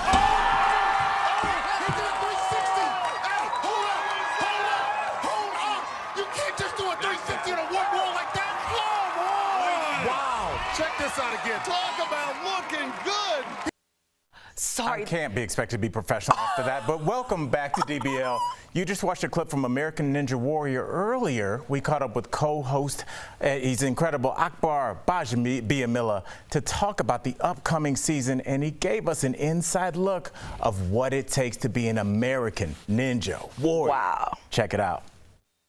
Akbar Bajamila, welcome to DBL. So we all know you from the NFL, right? Now you're a co-host of American Ninja Warrior, but you're also a dad to 4 beautiful children. You've pranked them several times on social media. So I want to know if they've ever gotten back at you. You know what? They've tried, but it's very hard for them to get me back. Because here's the one thing: my kids, they're suburb kids. You know, what I mean? I grew up in the hood, so I'm always on the lookout. You know, it's like so they've tried different things. I'm like, nah, I saw that one coming from a mile away. So, but they did kind of get me one time where they had me look at a bottle, and I looked over real quick, and they got me all up in my face. But the majority of the time they've tried, they can't get me. I told them, I said, Dad's from the hood, guys. Now, correct me if I'm wrong, 13 years on American Ninja Warrior. I need to know, what was the wildest move that you've ever seen a contestant make? I think the wildest thing would probably 2 things. One, seeing Kevin Bull in season 6 we had an obstacle called Cannonball Alley. And all of a sudden, this is Kevin Bull, he decided to go inverted and use his legs to get through. And then he just swung and got through all the way on the other side. And it just blew my mind that, you know, he would think of that under duress. Because when you're stressed out, like, you can't think it. You're seeing everybody fail. And I think another one probably would be for me was Casey Catanzaro, who became our first woman to ever hit a qualifying and a finals buzzer. And that just opened up the floodgates for all the success we've seen with the women so far. Now, some of our best ninjas, the top ninjas, are our female competitors. Wow, yes, they are. Cool. And you know what, we would have to bring up that you've completed the course, right? That was about 2 years ago for charity. It was such an impressive run. What was the most challenging part of the course for you? Aww. And also, were you embarrassed to take your shirt off? You're looking a little flabby there. Well, you know, I did have the dad bod going on. You look like He-Man. What are you talking about? Well, you know, it was crazy because, you know, going from the NFL to then coming into American Ninja Warrior, I was really afraid because I didn't want to lose any credibility. I'm a former athlete, and then I'm hosting the show. So if I fail, like, I lose all cred. So I felt like I had that pressure. Not to mention, my kids had never seen me play professional ball. So this is the only athletic thing they've ever seen me do. So I knew I had one shot, one fail, and I would never hear this down. My kids would look at me like, Dad, you couldn't do that. Next time you guys are in Denver, right? Yeah. Right, yeah. So next time, we've been out there, I think, twice already. Next time we'll have to come up. Yeah. Make sure we get you guys out to the course. I will be sick that day because when I can't even jump from one thing to another and a 15-year-old girl hits the buzzer. I'll do it. Hey, I'll do I'm it. sick that day. I already know I'm sick that day. I already know. Sam, come on, Sam. Yeah, you Sam, give me like if you could, a month to 2 weeks in advance so I could just brush up. It's not like you have 4 kids and you're running a show. I want to brush Make sure you up keep on Sam in mind. I want to brush up on my skills. Hey, no, Sam, trust me, I won't forget. I will remember. Akbar, thank you so much for chatting with us. Don't forget to catch the next season of American Ninja Warrior Monday, May 31st on NBC. Thank you. We'll be right back.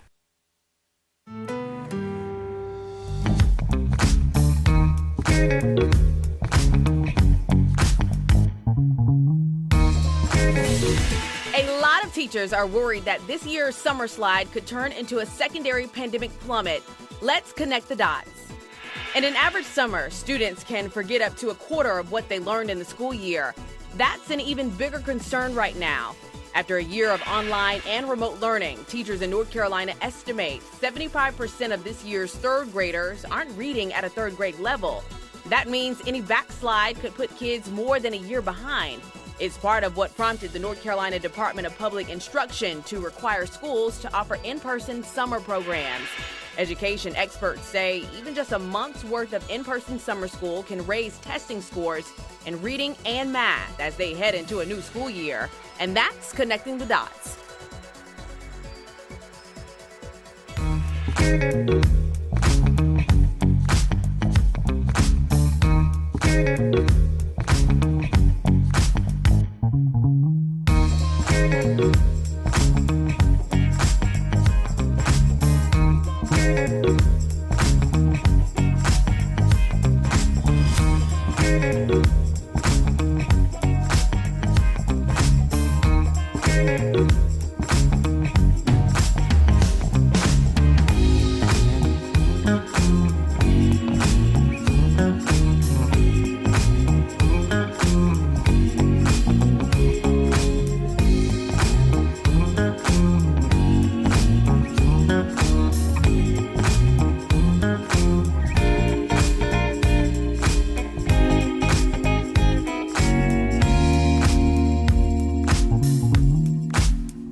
Welcome back to DBL. Older adults that have been quarantined this past year may be noticing a big difference in their overall physical ability. Let's not lie, I'm one of them. Here are a few tips to help get you back out there in DBL's Focus on Fitness presented by QB. So first, it might sound obvious, but just check up with your doctor, reconnect, schedule a pickup and a checkup to see where you need to focus on building strength, because they can really help. Another thing to remember is start slow. Be realistic about your abilities post-pandemic. And lastly, establish a routine. Having structure to the day with exercise will get you back to feeling like yourself. Staying active is so important, and QB has made it easy regardless of physical ability or age. So try their under-desk elliptical at home. Call 1-800-782-2351 or visit QB.com to learn more. I think starting slow and giving yourself some self-compassion is really important when you start something new again. Yeah. Erica, what do you think? Well, it's also really important that you have accountability partners. My mom is going to be 69 next month.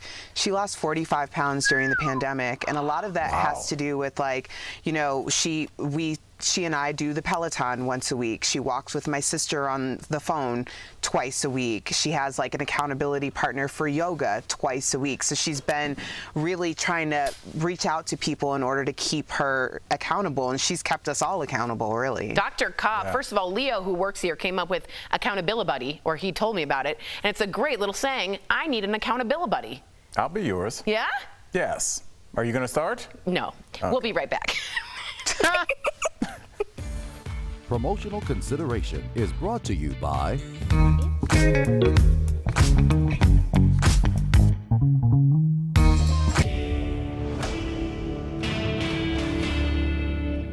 Mosquito season is here. That means mosquito bites are back.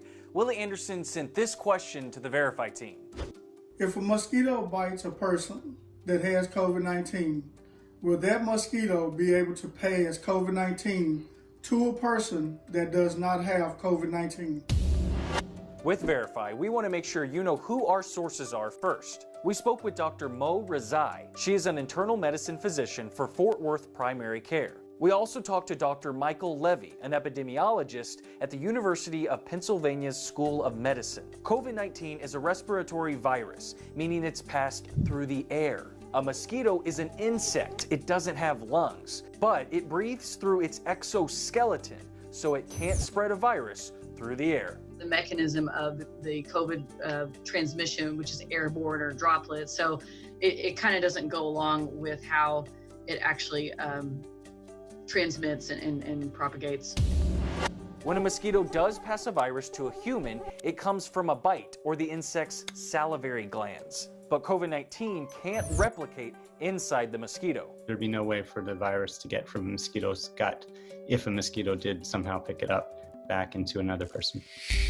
Not only that, but experts tell us since a mosquito can survive long enough on the blood from a single bite, it is very unlikely for it to immediately bite someone else. So we can verify.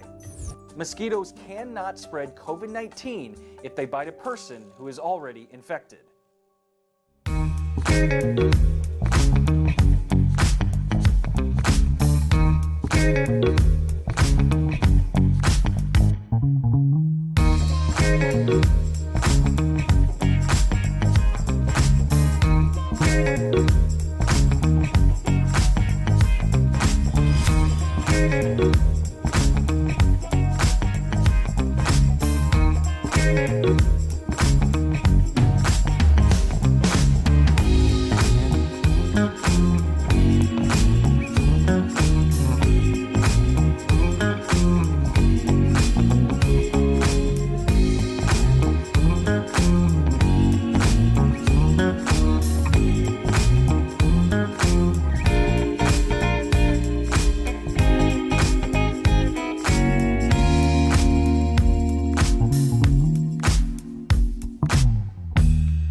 Welcome back to DBL. Erica, we hear you got a lot of comments from DBL Nation about snacking. Yeah.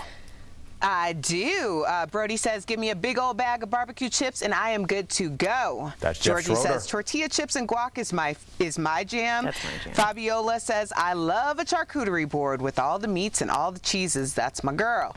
And Tracy says, I love Jelly Bellies, especially peach and cinnamon flavors, which brings me back to the top of the show when I was called out for having all the same color candy.